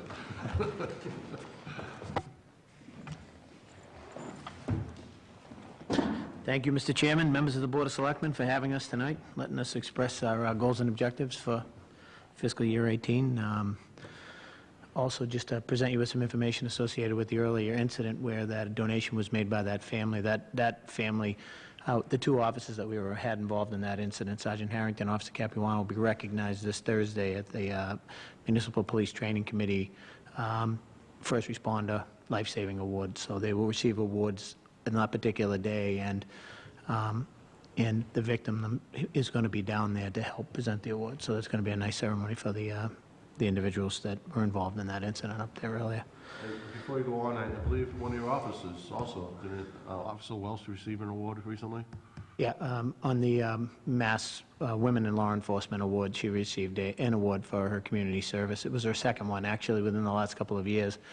All of our female officers have received recognition with those awards over the last couple of years for the great work that they've been doing in the community and in their roles as police officers in community service. So I should be very proud. I am very proud, very lucky to lead such a great group. So with respect to goals and objectives, obviously our main goal in this town is to always constantly improve the quality of life in this town, reduce crime and the fear associated with it. So the three things that I brought forward tonight that we will, we will work within our organization to try to refine those major goals is continue to work. This particular first goal revolves around certification and accreditation, state certification and accreditation. I know this was something that we brought forward last year. It was a budget item for us so that we could assign a full-time lieutenant to accreditation that had a lot of other ancillary responsibilities. So he was able to start that role, and somewhere in the vicinity after we made that position change, somewhere in the vicinity of October, at that particular point, got real busy, got to an accreditation conference, started learning the ropes associated with that, started collecting best practices and policies, and now we're up to roughly in the vicinity of the 100 or so policies. About a third of those we've already worked through, getting them ready for implementation so that we can meet the certification standards within around the 1-year time frame from the time we put this project in place. So we'll continue to do work on that in this town for those that, in this state for those that aren't aware of what certification and accreditation is. It's really, it's a collection of best practices from around the country that are associated with law enforcement that you would adopt into your policies so that you provide the best product to the people that you serve and that you stay on top of all of the legal and changes that, keep you away from liability and keep you providing the best service. So in this state, there's 351 cities and towns. 209 of them are involved in the accreditation process at this point. Us, like 115 others, are in the self-assessment phase. 23 have been certified, and 70 have been accredited. So we are working towards certification within a 1-year period of time, and hopefully to get to accreditation within a 3-year period of time. So I believe that we're on par for that. How we're going to accomplish that this year. Obviously, the first goal is I have biweekly meetings with Lieutenant Gaynor, who happens to be currently in charge of the program. We go over any of the new policies that he's proposing, and they're just minute changes to the policies that we have to bring them up to date and to incorporate the standards in them. He's also gone through our rules and regulations and created universal forms to adopt into the policy. So I believe that we're on track with that. Anytime there is a policy that has a change of working conditions involved, we have to speak to the individual unions. We have to provide them with notice and opportunity to talk about it. And before we could put that policy in place, we haven't gotten to the policies where there really has been a change in working condition yet, so we haven't had to meet with the unions. Intend on doing that, and when we do that, we'll have the deputy chief, myself, Lieutenant Gaynor, and the union presidents associated with that. So we're planning on continuing on with that. Obviously, anything, I keep the town manager up to date on any policy changes that we have, or any updates that we have, or any issues that we may come into along the way. Aside from that, I think we're on par. We are going to suffer a little bit of a slowdown in the summer months this year because we have so many ranking officers that are out on either occupational injuries or we have a retirement July 7th.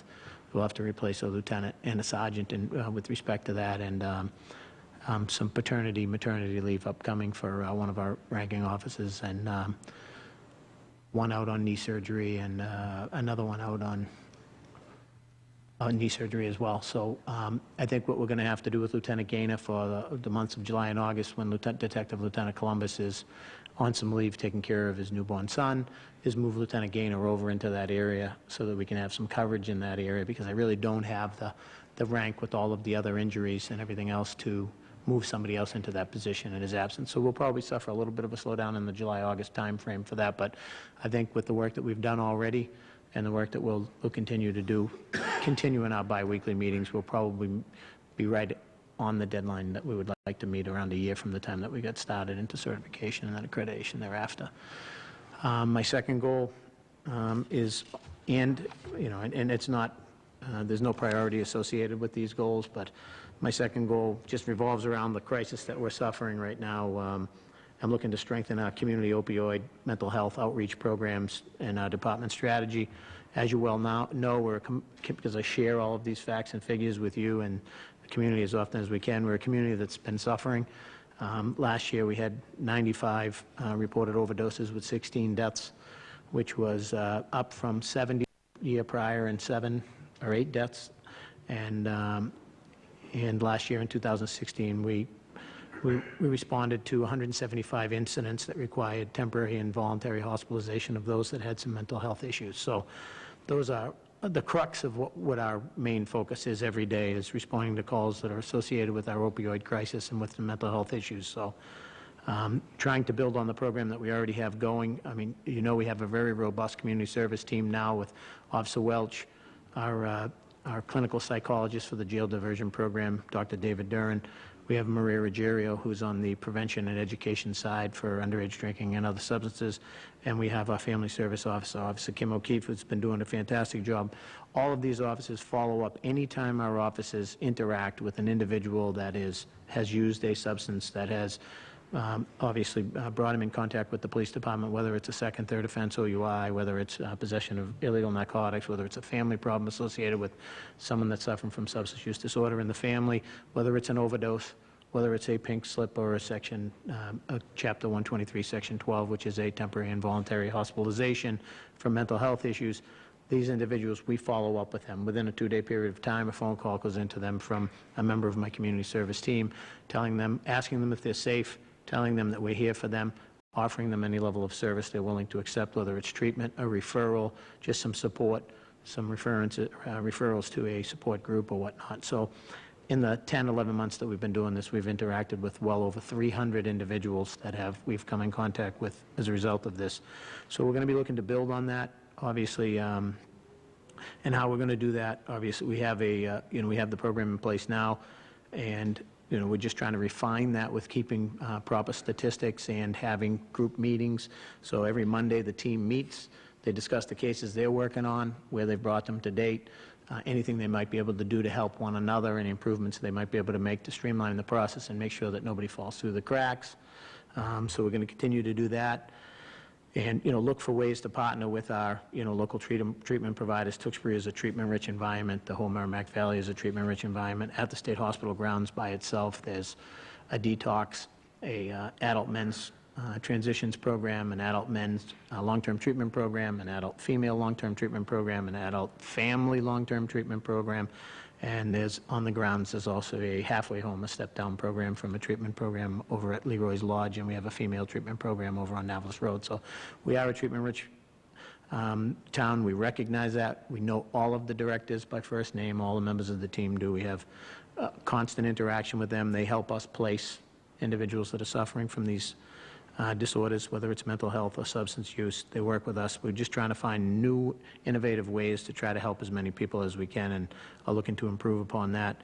Obviously, working alongside our nonprofit organizations, our hospitals, everybody else that has input into the situation. As far as what we're doing ourselves, and we're going to continue to do, is train our offices, especially with mental health. We've so far trained about 50% of our department on first aid, mental health first aid for first responders. We got that on a grant program, brought somebody into the department. We've partnered with Drake at Chelmsford and Borica, and each one of the classes brings 8 of our offices into training. And so far we have had 2 of those training programs, and we have a 3rd one scheduled after July 1st because of the new budget in order to get people trained. So we're going to continue to train. We've sent, as a result of the grant that we had received for our jail diversion clinician, Dr. David Duran, we've made a commitment to put about 20% of our department through CIT training and critical intervention team training. And we've sent our first 5 officers to Andover last week. They received 5 days worth of that type of training and now certified. So what we're all working towards is becoming more acclimated with dealing with the populations that we respond to calls on the most, and trying to stop flooding the emergency rooms and the jails with people that could be better suited in treatment programs, and that we wouldn't re-see again. So the last thing that we're going to do to enhance that program is the Middlesex Chiefs is now looking at a software program in the whole Middlesex County, because we only track, in the Middlesex County right now through the DA's office, we only track overdose fatalities. And we've had a very, a sad year so far with already 7 fatalities and roughly about 47 overdoses. In this time frame last year, although we do look over the whole year, but in this time frame last year we had about 30 and about 3 or 4 overdose deaths. So we're significantly higher than we were last year. So what we're trying to do is identify the individuals that are at risk and try to get them treatment before it leads to that. So the Middlesex Chiefs now is participating in a thing called ODMAP, which is OD mapping of all the individuals in the Middlesex County that overdose, so that if someone was to overdose in another community, we'd get a notification that one of our residents overdosed while they were in Lowell, or while they were in Cambridge, or wherever else, so that would give us an opportunity to outreach to that individual, make sure they're safe, and try to offer them some level of treatment. So those are our goals, to try to enhance that, try to bring down these numbers, to try to somehow deal with this epidemic level opioid and mental health crisis that we're in right now. So, we have developed a fairly decent plan. Everybody's working really hard, and we're constantly looking for ways to make improvements to that. And the last goal that I have up there is just to develop an officer wellness program. We're well on our way now, and with specific, what I'm talking specifically is not necessarily working out while you're working or going for a run or a runner's club, but it's more so the stress associated with this job is overwhelming at times, and we're trying to do the best we can to identify those that are suffering either PTSD or with stress associated with incidents that they follow up on. So what we did at the beginning of this year is I took one of my officers that is currently a veteran, Sergeant Tim Kelly. I sent him to some training, some peer support, peer counseling training, so he could get certified. We're also right now working with the Patrolmen's Union to try to get somebody in that union involved as well. And what Tim does is he works in the background, not administratively, but as a peer support, recognizing that we have a number of veterans that have served during combat, because we're a civil service department and because we hire off of the veterans list before we get to our non-veteran candidates that are on the list.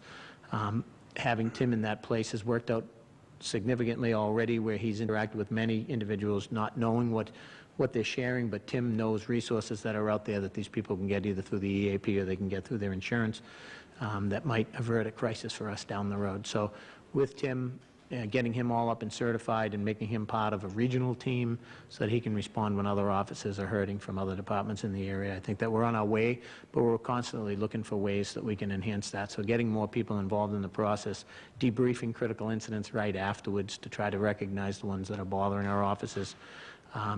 We had a shooting last night, and there were several officers involved in that at the Motel 6. No one was hit, but someone was shot at. And that individual was in custody and, will face charges associated with that, attempted murder charges. But there were several officers there, and a lot of them there was a very stressful situation. They were banging on doors. They were looking for a suspect, looking for a gun. And situations like that, they need to be debriefed right away.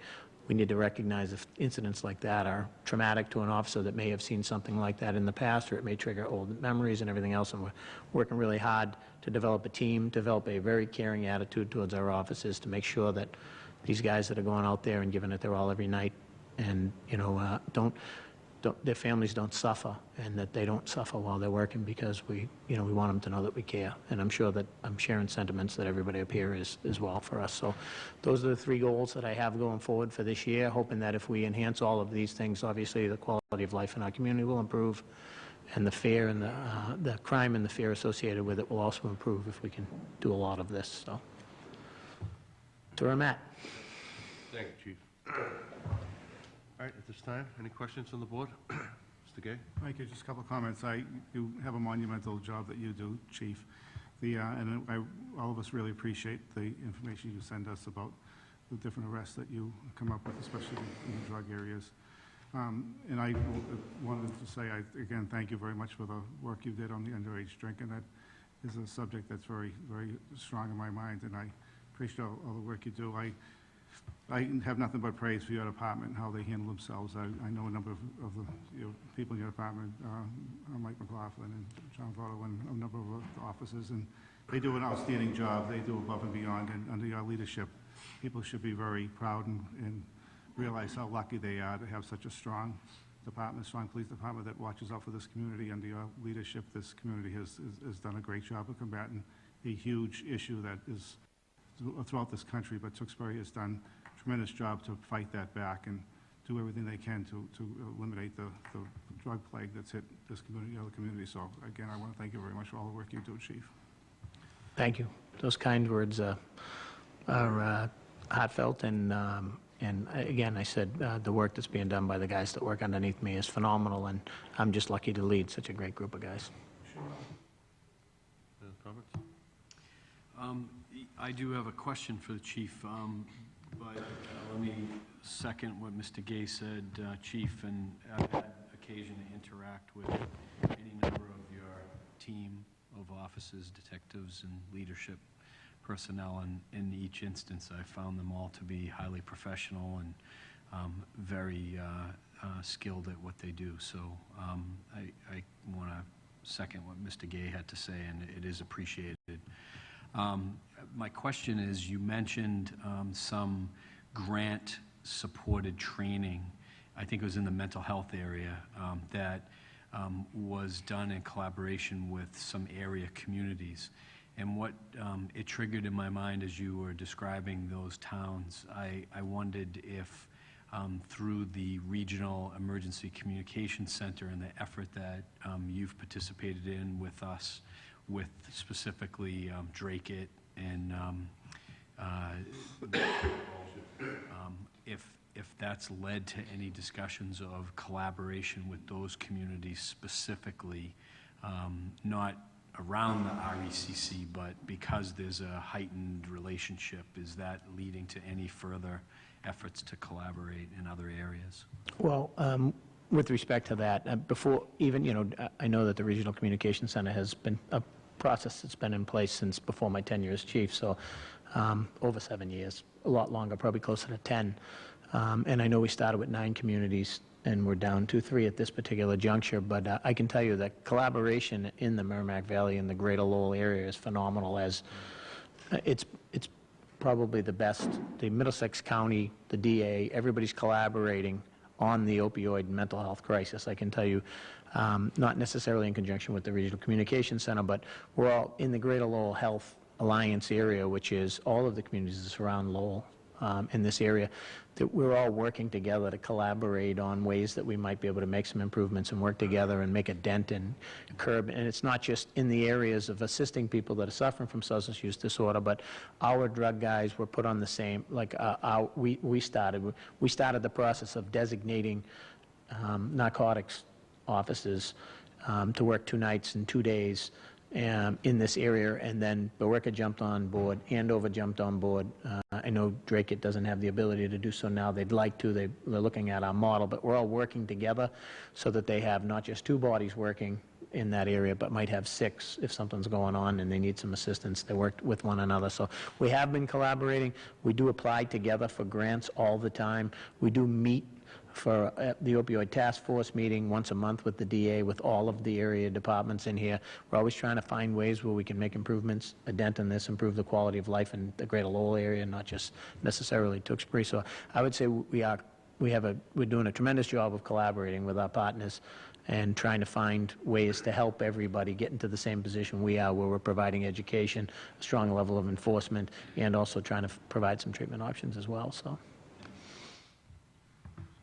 I will say, Chief, I have two brothers in law enforcement. You all definitely have the toughest job on the planet, so I thank you for that. Incredible outreach. I think I'm starting to understand that you folks write a lot of grants and are very successful in grants. I think you don't do enough justice to advertise the money that you and your staff bring in for money. That's really incredible. And you guys take the ownership to write the grants. So I think we could do a better job advertising that, because it's a wonderful thing. And I love the fact that you are trying to take care of the offices and staff with wellness programs. That's awesome. So. Thank you for that. I appreciate it. I just have one question. Chief, I know the drug epidemic is horrible at this time. And I was watching a video, because I have to do my management training in my other job, of seeing signs and things like that, and we watch a lot of videos of what the thing is. It seems like the newest thing, the fentanyl, is just, people don't know what they're getting. And so the stuff that's out there on the streets, it's increasing the overdoses because the potency, people buying, they think they're buying one thing and they're getting something, and it's something completely different. Is there any new training or videos for, like, youth, teenagers? I mean, it's like a scared straight kind of thing. So that's a good question, and I appreciate that. But we work really, really hard through Maria Ruggiero and Jenny Welch to get education to the schools revolving around the opioid issue, and obviously any of the issues associated with new drugs that come into the area that are very strong. So they have been providing education. We do constantly have. We don't, as you well know, because you approve it every year. We have our Substance Use Prevention and Education Week, but it's a year-long project for these people. Maria has done surveys. She's constantly having speaker series and getting information out to the kids relative to the newest trends and the newest drugs and what would place them at risk. And and we start at the lowest levels. Every child at the 4th grade level goes through our Rad Kids program, which we have our 2 school resource officers, our family service officer, our community service officer, and one of our patrol officers teach that program to all the 4th graders. And in that, we incorporate some education associated around these issues to start it out at a young age, and to also help youth recognize if their parents are using drugs, non-legally obtained prescription drugs or substances, and it's creating hardship inside the home, and how to recognize that and make notifications to the proper authorities too. So I believe we're doing a really good job with the kids, and we do, obviously we do work really hard on underage drinking and other substance use. This year is the first year, and under the leadership of Superintendent Malone, which I can honestly tell you we have a fantastic relationship with the schools. He's doing a fantastic job. This is the first year we've been aiming to try to get it into play for the last number of years and reach some walls at that particular point. But this year, everybody that wanted to participate in Senior Week activities, junior prom, senior prom, had to have a parent come to a presentation that was put on by myself and the DA that talked a little bit about substance use, underage drinking, and substance use, and the, not just the penalties associated with that, but with the hardships and the pain that the family could go through if they were to suffer the consequences of losing a loved one or someone being really injured. And as you know, we did have a pretty significant event in October where we ended up losing a young kid at an underage drinking party. I can tell you that 2-3 weeks ahead of before that time frame, we had a young individual that was in a wheelchair come in before both the 9th, 10th, 11th, and 12th grade and talk about not too many years back when he was at a high school party and was drinking and decided to get behind the wheel of a car, and he killed his best friend and put himself in a chair for the rest of his life. So I can tell you that we are giving the best that we possibly can for education to our youth, trying to keep them up on this stuff. Things are evolving quite rapidly, as you indicated. Fentanyl's been horrible. This year we've suffered 2 deaths. Of the 7 deaths that we have 2 deaths where one of them was a former worker at the House of Correction, who was a family of police officers that had never purchased any powdered drugs in his life, as far as whether it's heroin, cocaine, or fentanyl, but was, legally prescribed prescription medication, and then couldn't wean himself off of that even when his doctor did, and he was purchasing prescription medication off the street. And as you well know and had mentioned earlier, fentanyl is being stamped into pills that look like oxycodone or Percocet, and he was buying what he thought was Percocet, and he ended up with fentanyl. He had never bought fentanyl or ingested fentanyl in his life and died of acute fentanyl intoxication. So you do not know what you're getting. Another individual who's never used an opioid was using cocaine, powdered cocaine, bought some cocaine. It was mixed with fentanyl. He had never used any opioids, but had recreationally purchased cocaine off the street before and ended up getting a dose of cocaine that had fentanyl in it and overdosed and died. So again, it is a major problem. I run a managing an opioid crisis program. We did it for the Citizens Police Academy. I did it for the health department. I've done it for the whole state hospital. I'm working my way around to anybody that will listen, trying to get as much information as we can out there, because now the carfentanil, which is another drug that's 100 times more potent than fentanyl, that has caused all this carnage in our area, is starting to make its way into the area. The State Police Lab has tested at least 3 or 4 seizures and come out with carfentanil now, which a spec can not only kill an individual that is ingesting these drugs, but it also, if it's handled by the police officers or first responders or EMS providers, can put them in harm's way as well. So we're training up for that. We're providing all the education we can, but every time, it's like whack-a-mole. Every time we knock one down, something else pops up. I mean, today our drug unit guys, on my way into drug court, because I participate in drug court to try to do all that we can for to make people contributing members of society that would otherwise either be in jail the rest of their lives or overdose. Our drug guys made a drug trafficking arrest for both cocaine and heroin over at the Petroil on Main Street, and later on in the afternoon worked with Lawrence, followed that up with a search warrant up in Lawrence, and got more drugs and a gun off the street as a result of the good work that they did. So it is an ongoing battle. I can tell you that we're fighting it. I try to keep all of the members of the Board of Selectmen, and I apologize, Selectman Kelly, because I haven't obtained your email address yet to get you on the press release, but I do provide regular press releases. I sent out 2 press releases a little earlier about some incidents that happened today and yesterday to you. So try to get that information to you, trying to educate the community as much as we can. It's just, it's a constant struggle, and like I said, I'm very fortunate to have the people that I have working underneath me have an attitude that they want to do the best they can for their community. So. No, we truly appreciate it. Monthly, it seems like your office is doing something with the children in the community. The bicycle rodeo, I know, went well this weekend. You got a national night out. You've got a number of other things that are coming on. So I applaud you and your officers for what you've done, and thank you very much for the great job. We can only thank you for the support, because without the support that you've given us, we can't make any of this possible. So thank you. Thank all of you. Before we can get on to the residents section, I asked the board to grant me 1 minute. Unfortunately, I'm fighting a cold, so I'm going to take a 1-minute break before I come back and go back in session.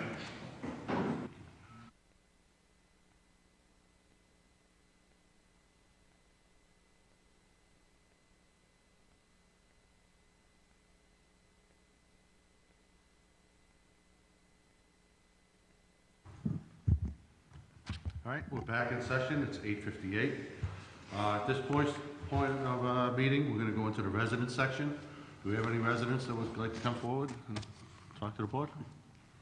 Seeing none, we will move on to our next thing. All right, we already finished number 8, the grade race, so we're going to go to Board of Selectmen designees and representatives of boards and committees. Okay.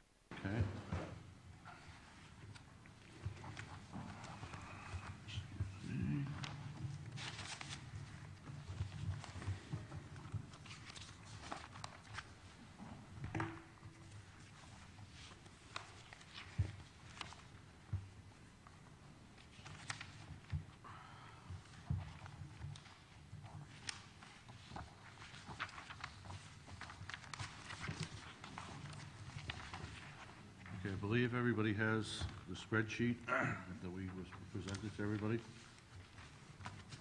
The good news is that we have, out of the number of people that we sent out requesting if they would like to reapply, it appears that only, I think we have 2, 3, 4.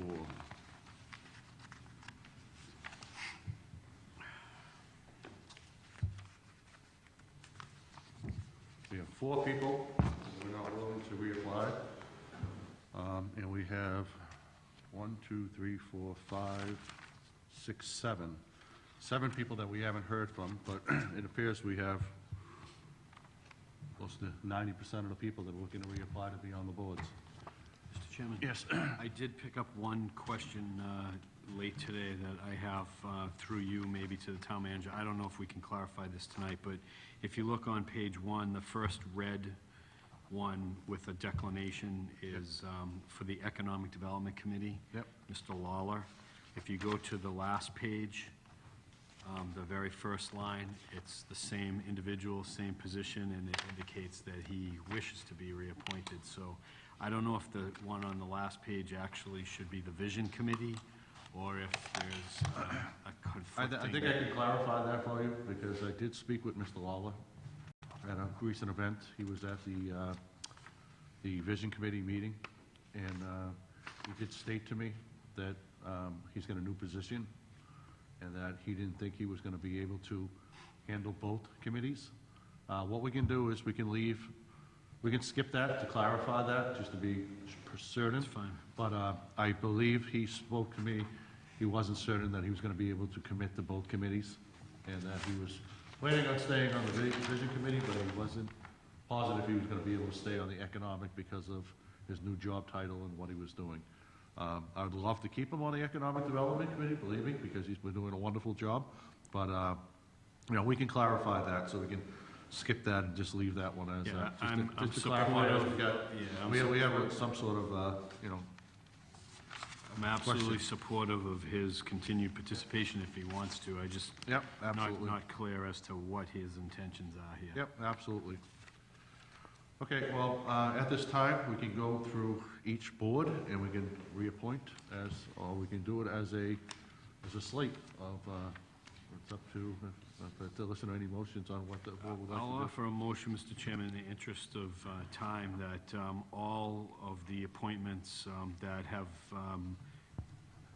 all the appointees who have indicated a desire to be reappointed for another year, without reading their names, be reappointed from the period of July 1st, 2017 to June 30, 2018, to the respective committees that they currently serve.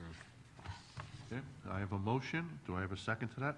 I have a second. I just want to make clarification. I know I have just spoken to you about someone that was going to be added to the Public and Celebration Committee. Do you want to add that now? Or do you want yes, we had, that's true. We did have received supplemental information, I believe it was yesterday, from our office, that the gentleman, what was his name? Dennis Gray. Dennis would like to be appointed to the Public Events and Celebration Committee, and I believe we have an opening to that committee? Yes, we do. Yep, there are several openings. So, so I'd like to recommend appointment of Dennis Gray on that committee. so as with part of that, the motion. with that appointment, as we have somebody new that would like to apply, and we have that opening, You can add that to our appointments, if that's okay, Mr. Johnson? Mr. Chairman, if you see it fit to do that, I'm fine amending my motion to include that name. Okay, beautiful. Okay, we have a motion to include the name of the gentleman who would like to join the Celebration Committee. And do I have a second? That's a second. I have a second. All those in favor, please state by saying aye. Aye. Any opposed? Chair votes aye as well. That's unanimous. So, thank you, everyone. That's quite a feat getting that many people. I would like to, Richard, I would like to thank your office. I know you worked very, very hard contacting all these people. It's no small feat getting in touch with everybody to do that. I know she worked over the last couple of weeks trying to get in contact with everybody. So please express our thanks to her hard work doing this. I will do that. I'm passing around the appointment slips, and we'll get those for signature and move those along. Okay. Mr. Chairman, could I ask, I don't need to make a motion, but through you to the town manager, we have 4 individuals here, I guess, maybe 5, who did serve the town, at least over the last year, who, for varied reasons, indicate they don't wish to continue serving. Just a brief note of thanks on behalf of the board for their service over the last year would be a nice appreciative touch to. Absolutely. I was going to get to that myself. I was going to mention that, but that is a great motion. I will second that motion. All those in favor, please state by saying aye. Aye. Any opposed? So, Richard, if you would, if we could get a letter to them stating thank you very much for their assistance, and we truly appreciated their work, and hopefully we'll get them back at some other point. Okay. Mr. Chairman, in regards to appointments, how did you want to handle the board designation to committees? Did you want to do that tonight or hold off? I was going to do it tonight, but seeing that Mr. Stronach has left, what I would suggest, I would make a motion that maybe we put that off to our next meeting, seeing we have so much on this agenda. So I would make a motion to put the board member designees off to our next meeting on, I believe that's June 20th, I believe. June 20th is our next meeting. I'll offer a motion, Mr. Chairman, table the board appointments till June 20th. Okay. We have a motion. Do I have a second? Second, Mr. Chairman. Okay. I have a motion and a second. All those in favor, please state by saying aye. Aye. Any opposed? I vote aye as well. So we'll move that to our next meeting. Mr. Chairman, just 2 other quick things in regard to appointments. This is an updated list of the boards that have vacancies and who has applied, so I want to pass that around. Is that the same as what's in the packet? I think she did this as of today, so you want to just take that, yeah. Because we just Investigating. And in regard to committees,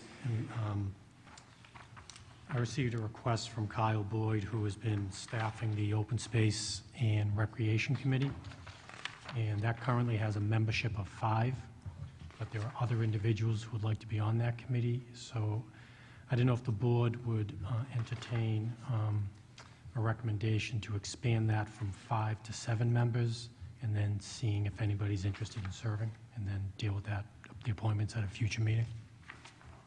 What was the board again? It was the Open Space and Open Space Recreation Committee. Okay. Yeah. Yes, It's a committee that does a lot of outside. I just didn't hear what committee it was. So he had asked that we increase it to 7 members, and then at a future meeting, we can discuss appointments to that committee. We'd let people know there are openings, and we can discuss appointments. Okay, yep. All right, at this time, is there any motions to increase the Open Space Committee from 5 to 7? Do you have any motions on that? I'll make that from a motion. Thank you. Second, Mr. Chairman. Okay, I have a motion and a second to increase the Open Space Committee to, from 5 to 7. All those in favor, please state by saying aye. Aye. Any opposed? Chair votes aye as well. Increase that committee to 7. Thank you. And then one last thing in regard to committees and appointments. I know there are a couple of committees, the zoning bylaw review committee in particular, that was seeking to get a member on there sooner than later. So I didn't know if, and I know the assistant town manager's here, I didn't know if there were any pressing issues to deal with that tonight, or can I wait till another meeting?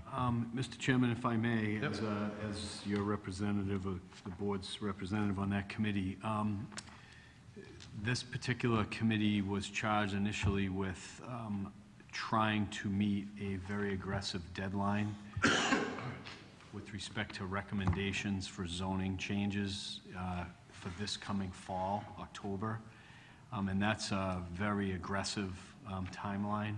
I'm not quite sure, quite frankly, if the committee will end up being able to meet that deadline.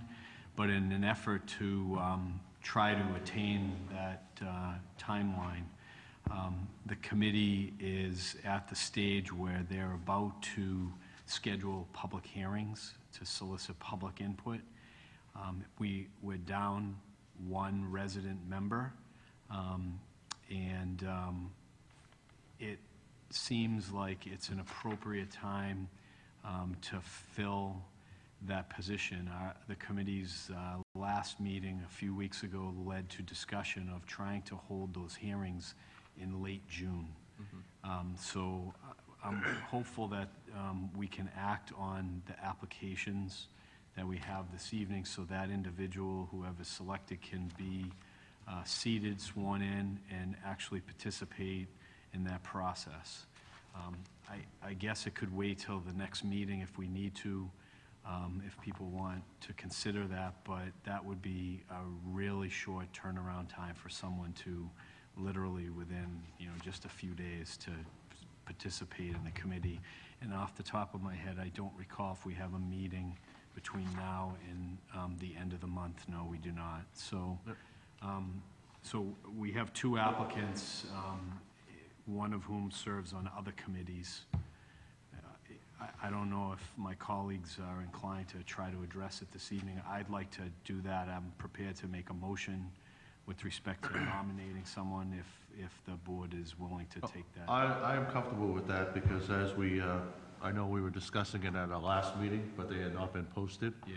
So the meeting, now that they have been posted and we had, people had time to apply for it, and I know we have a couple of qualified applicants, but seeing that one of the applicants is already on another committee, and the other person isn't, I'm comfortable with that.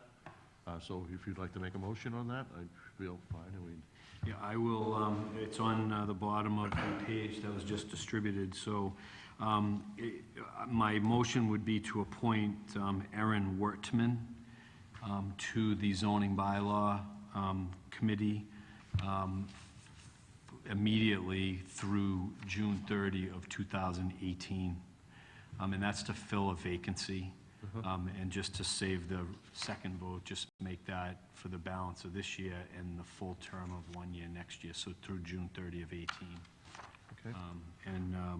And that's, I would also express appreciation to the other applicant, Karen Theodoros, who I know is actively involved in another committee for the town appointed by this board. So in my mind, bringing yet another fresh face, a different person into the mix is something that, as we just voted, a lot of new faces, so I think that's a positive for the community. Yeah, I believe Ms. Theodoros is the chair of the other committee, actually.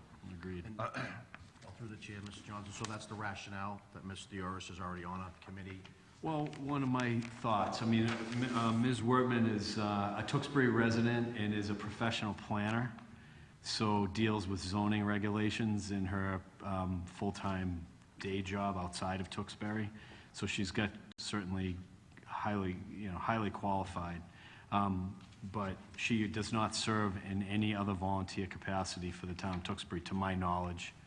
And I just think having more people engaged and involved is healthy for the community. So no disrespect to Ms. Theodoros, who is involved and engaged in other ways, but to water it down and eliminate one person who wants to volunteer, in my mind, is not preferable.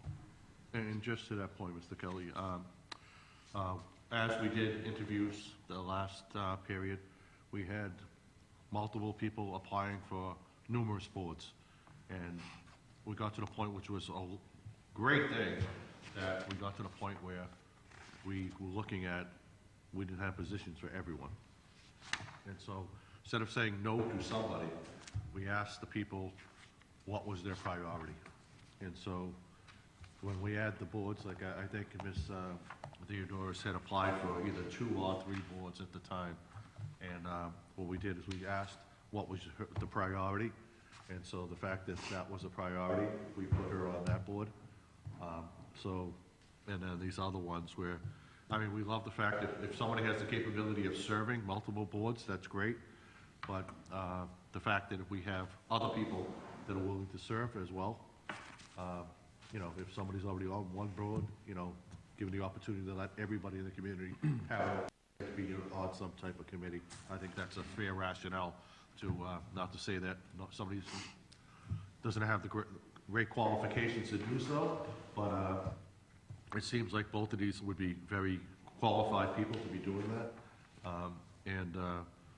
If you have two quality applicants and one is already serving on one board, to not use that other person, I think would be, you know, a misuse of having somebody the ability to come in and do the job, you know, and welcome them as they're a resident of the community, they're willing to serve and do something. So I agree with Mr. Johnson with that, so. Totally understand. All right, so I have a motion to appoint Ms. Erin Walkman to the remaining term of 2016 and continue the term to June 2017. Actually, Mr. Chairman, 2018. Oh, that's actually 2 years. I put 2018. Thank you for that correction.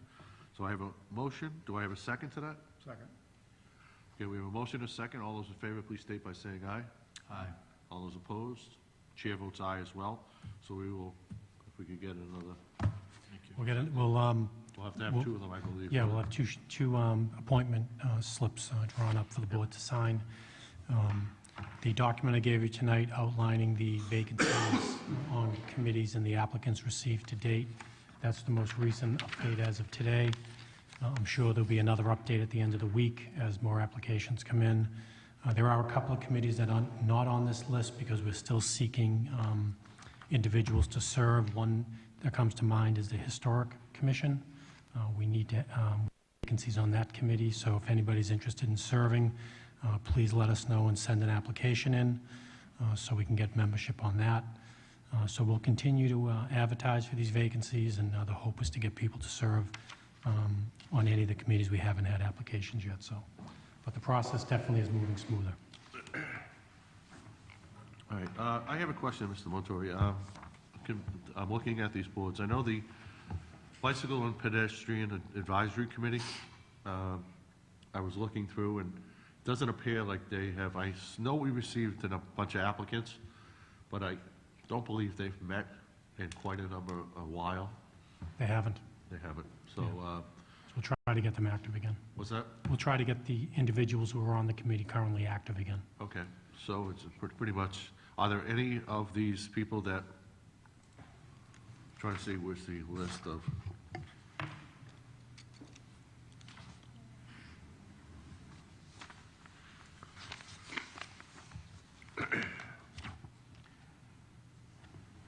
so on our list of reappointments, I don't see any of them. I'd have to double check to see if they have maybe terms that go beyond 2017, because this was only for expiring terms on 2017. Also, when the board, when you make the appointments to the board designees to committees, the board does have one on this particular committee. So maybe that individual who becomes the board's designee can activate this committee and get it going again. Okay, well, if we can find out that information for our next meeting, as we're doing board member designees, that'd be helpful to find out. I can do that. How many members from that committee are still active? It doesn't seem like they have met in a while, and we can go on to that. I also noticed that we have one application for the Cable Advisory Committee, and I believe last year we had somebody else that was looking to be on it as well, but we didn't want to appoint 4. We wanted to keep it at 5. Correct. And so maybe we could reach out to that previous applicant to see if they're still available, because it seemed like the person was very qualified, but we didn't want to put a committee together of 4. It's just a case of, they're voting for something like that. So if we have a new person, which sounds like very qualified to be doing so, if we could find the other applicant to see if they're still interested in that seat. I can do that. I know who it is, and I'll as well. reach out to them tomorrow. All right. So, Mr. Chairman, do you want to table the rest of these this evening, or do you want to take action on the rest of these names and specific committees? Well, the fact that we still have some questions, what I would suggest is that we table the rest of these to our next meeting, because if, as we're going to have a number of these also have board member appointees, and so as we do go at our next meeting, we're going to be doing a selectmen appoints, and there's not that many on here, so we can table that. I make a motion that we table that to our next meeting, and then we can go over it as we get the additional information on the bicycle and ped and those other things where this should take us a short period of time, and we can clarify of, especially the, you know, the question on the vision and the economic development. There seems like there's a miscue on that, so we can get the answers to that before we appoint people. I would hate to appoint somebody and find out that, you know, somebody still wanted to remain on a committee. One question through you to the town manager. Are these committees that have openings, are the openings still posted? So any other additional interested parties could apply? There should be, and that's why I said there's probably going to be an update by time. Between now and your next meeting, there will be an updated list. Okay. And Mr. Chairman, just on the Bicycle and Pedestrian Advisory Committee, there are currently 3 individuals serving on the committee, and their terms expire in 6/30 of 19. So that's why they didn't appear on the list. So they still have some time left on their term. Yeah, it's just, my concern was looking through I don't remember seeing any, on the town website, any postings of meetings or I haven't met any. things like that, and so it just seems like they kind of have not, so we have to have a discussion to see, or send something to them and say, and if they haven't resigned, but they also haven't met. So Correct. we need to find out what the interest level is in that, and, you know, if we want to reform it, or what we need to do, or we find somebody if there's a problem getting a quorum, or that kind of information.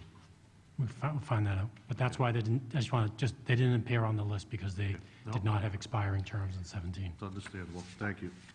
So one last question through, Mr. Chairman, through you to the town manager. These names on this one white page, most of these people are new applicants. They haven't currently served the town in any capacity, or at least on these respective committees. So, what we did, these are new applicants to these committees, and they are applicants. We went back for the last year, so anybody that has put their name in, say, for the last calendar year, we pull them into this list. So anybody beyond that wouldn't be on here. So what I'd like to ask Mr. Montori is that in the next few days, if they've filled out the form that's online or some documentation with their background, that you have your staff circulate that for these few people, so we have a chance to look at that. I know you appreciate fully that in the past, on some instances, we've actually interviewed candidates, and I think it would start with just understanding what their background is and their interest level, and then if there's a reason to possibly, you know, interview anyone, we ought to, as a board, make that happen in the month of June so that we can make those appointments for July 1st in a timely manner. But I want to have the opportunity to at least get to know these folks, or maybe even call them if I had their contact information, and see what their background and interest is between now and the time we meet next, if that's possible. Absolutely. We can provide the application that they filled out online, but some of the candidates didn't include as much information as maybe you would like. Unlike the application we hand out on the website, this particular one online, this software, some people didn't provide a lot of information, so you'll have to dig for it. Yep. As long as there's contact information, I think it's on us to do some homework if we feel it's necessary. Yep, we can provide that. Thank you. All right. I'll hand these over to you. Stop those. Thank you. All right. The next item on our agenda is affordable housing, local action units. Thank you, Mr. Chairman. There's a memo that was sent by the Assistant Town Manager, Steve Sadwick, to myself regarding the processing of applications for affordable housing units in the community. The first project was 940 Main Street, Fahey Place. This project received a special permit from the Planning Board to convert 2 non-living spaces into residential units. The Board of Selectmen will need to approve the application for 940 Main Street and authorize either the chair or myself to sign the agreement. The second was for 1057 South Street, a house that we went to town meeting and had approved to be renovated for affordable housing. Again, this application needs to be submitted, and I'd ask the board to approve the application for submission and authorize either the chair or myself to sign the regulatory agreement. All right, so we have, at this time, I'll listen to any motions on this item. Mr. Chairman, I'll offer a motion to approve the filing of the applications for 940 Main Street and the 2 related to 1057 South Street. And as was requested by the town manager, the motion will include authorization for the town manager to sign the appropriate regulatory agreements. All right, Second motion? a motion and a second. All those in favor, please state by saying aye. Aye. Any opposed? Chair votes aye as well, so that's approved. Okay, and we've already gone through the funneling condition of property, so now we get over to the town manager's section. Thank you, Mr. Chairman. First, I have a senior town council invoice for April 2017 in the amount of $7,891.59, and I'd recommend the board approve. All right, Motion to approve? I get a motion to approve. Do I have a second on that motion? You do, second. For a second. All those in favor, please state by saying aye. Aye. Aye. Any opposed? Chair votes aye as well. It's approved. Thank you.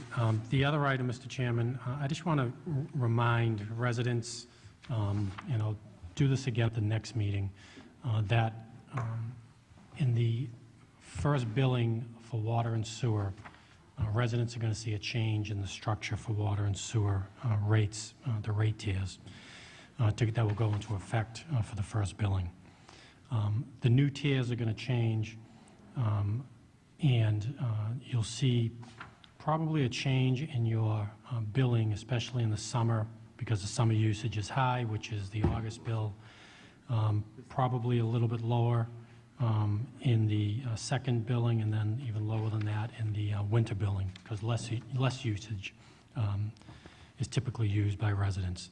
But the tiers are going to change. Instead of being 0 to 34,000 gallons per billing cycle, the first tier is going to be 0 to 12,000 gallons. Instead of the tiers being 35,000 gallons to 70,000 gallons, it'll change to 13,000 to 24,000 gallons, second tier. And then the third tier, instead of being 71,000 gallons to 140,000 gallons, it'll change to 25,000 gallons to 46,000 gallons. And then the top tier will be changed from 149,000 gallons plus to 46,000 gallons plus. And the change is because currently the way we bill, water usage or sewer usage is cumulative. So whatever you use in the first billing cycle gets added to what you use in the second billing cycle, and what you use in the first 2 billing cycles gets added to the third billing cycle. So what happens is residents get pushed into the higher tiers because of this cumulative effect on the usage. What we have done is we've changed the usage tiers and lowered them, but at the end of each billing cycle, the usage goes back to 0. So there's no more cumulative effect. So individuals will not be pushed into the higher tiers because of usage in a previous billing cycle. So for those who may use a high amount of water during the summer months to water the lawn, they won't be penalized for lower usage in the second and third billing, because they now start to just have indoor usage, whereas before you were penalized throughout the year for having that higher usage. It also is helpful for people who may have a leak within their house and in one billing cycle had high usage because of that leak and were penalized throughout the entire year. Because we'll start everyone back at zero, those issues will not affect residents. The actual cost per 1,000 gallons in each tier will not change in fiscal 18. It will remain the same as FY 17, so we're expecting bills to, for the most part, have no increases. Some will see decreases.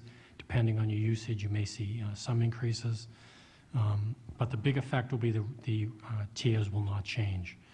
We'll be sending out a press release over the next week to the local newspapers. We'll be sending out information online to residents, and we'll be having flyers inserted into the first tax bill in July and the first water and sewer billing in August to inform residents of these changes. So I just wanted to just remind everybody of these changes. And I think the changes will be a positive impact to residents because of the changing back to the zero usage each billing cycle. So I just wanted to talk about that, and we'll talk about it again at the next meeting. And that's all I have.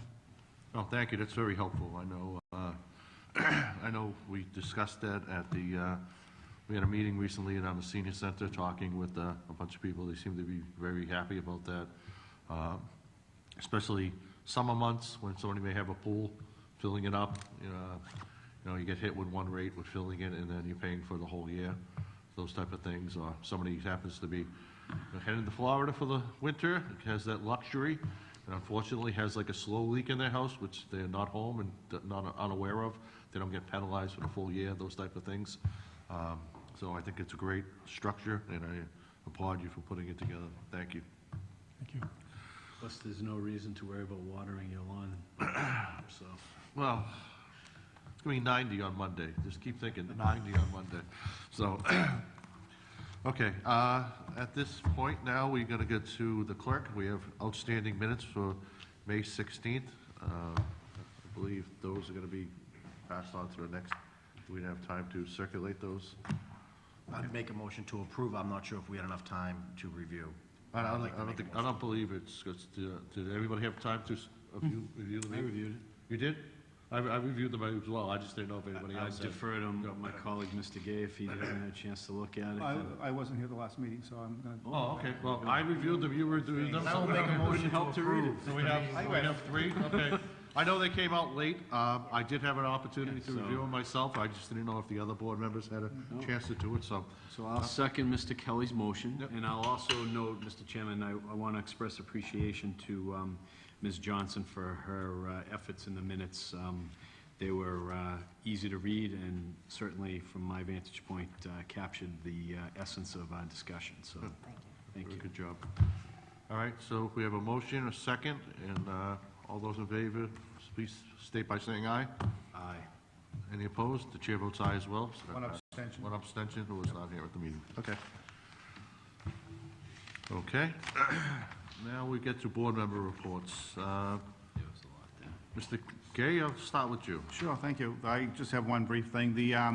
I hope people noticed on Main Street that there was a bench and a shelter put out on Main Street out by Market Basket right where McDonald's is.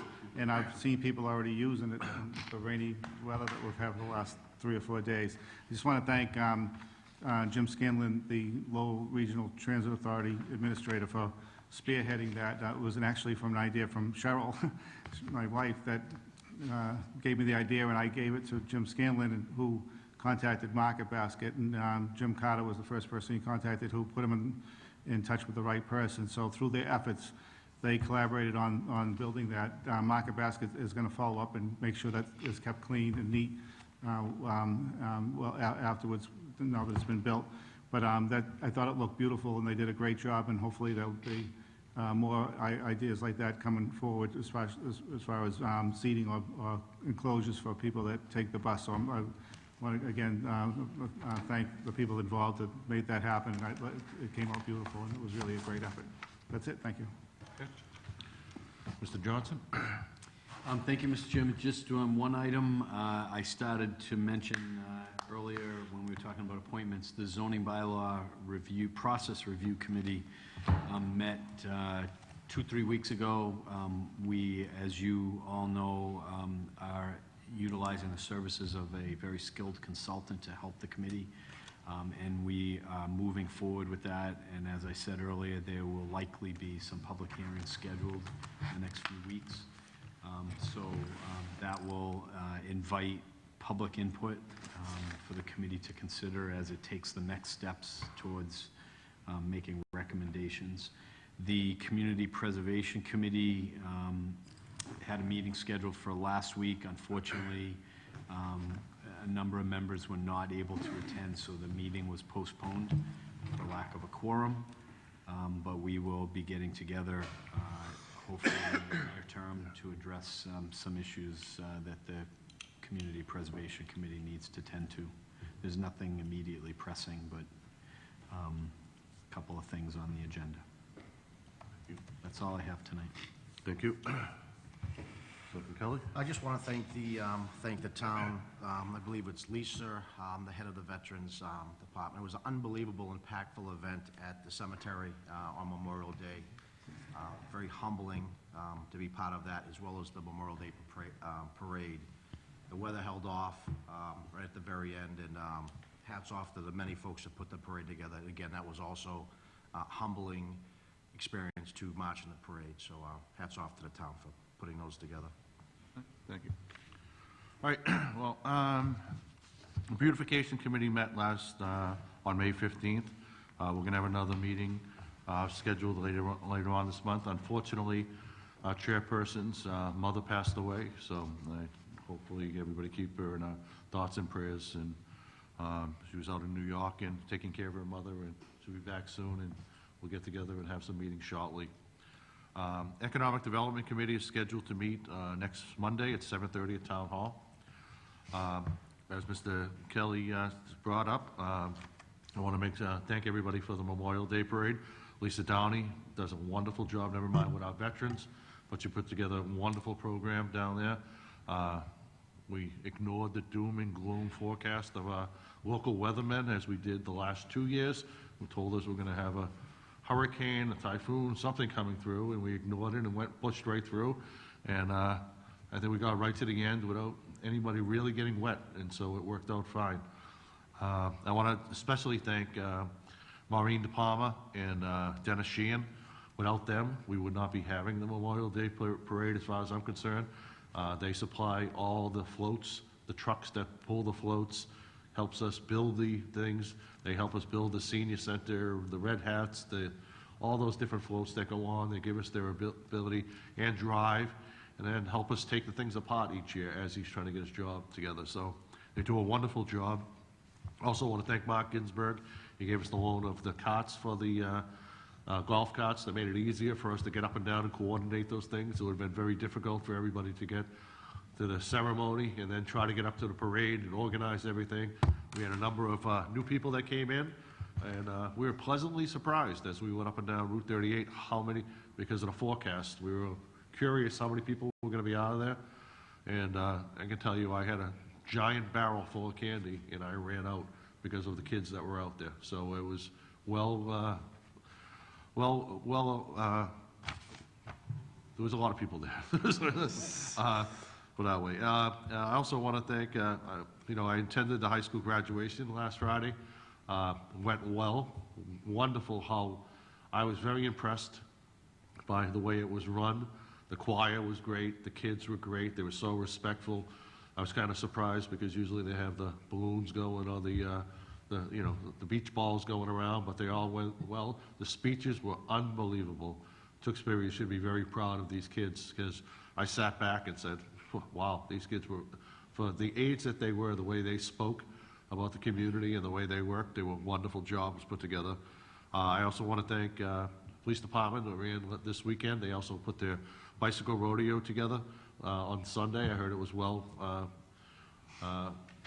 there was many people there that came to it. I know there was a lot of volunteers, Skeet Sullivan from the school committee, Jane Wellman, and a number of other people that went out there and volunteered. So I want to thank everybody who went down to that. And I also want to thank Richard for last night, being one of the judges at the spelling bee, which was very, watching the kids, I couldn't spell half the words that they were up there. I was glad I was a judge and not a contestant. I know, it was very, it went on for quite a while, and it was very entertaining, and Richard, the chief, the superintendent, and I think, who was the other person that was there? It was a high school student. High school student? I forget her Did a name. wonderful job, and all the kids, they didn't care if they won or lost, they came out smiling that they were actually involved in it. So they had all, a great competitive spirit, but they also were very happy that they were just involved in it. They're doing a great job for the community. So we got a lot of things happening in the community. I know we got a couple of things that will be coming up shortly. We'll be working on the 4th of July celebration. David will be doing the Harvest Fest. We'll be moving on to the National Night Out, which will be coming up in August. So Farmers Market starts Farmers next Market will be Tuesday, the starting up quite a 13th, bit, and I know 4 to 7. we got concerts coming up on the Common. Livingston Street and I And on the believe on the Common. Common, so we're going to be doing both. So there's a lot going on in the community. Stay posted to the website, and at that point, I'm done with my meetings, and I'll... Mr. Chairman, one quick thing. Yep, absolutely. I just want to, as I mentioned to the board this past week, and it's been online, but I just want to mention that the board packets are now on the website. Yes. So any of those who watch these watch the board meetings, if they go to the website under the Board of Selectmen section of the website, the board's packet is on there if they wanted to follow along with the meeting. It's something we just started this past meeting, so just want to make sure everyone knows it's on there. No, I did see a lot of posts. I know it's, as you put it out there, I saw some of it was on the patch, it was on your Tewksbury Today, I believe it was online with the Crier, a number of other community groups posted it, and they all seemed very happy that it was out there to let them help follow along what was going on. So excellent job by the town once again doing that.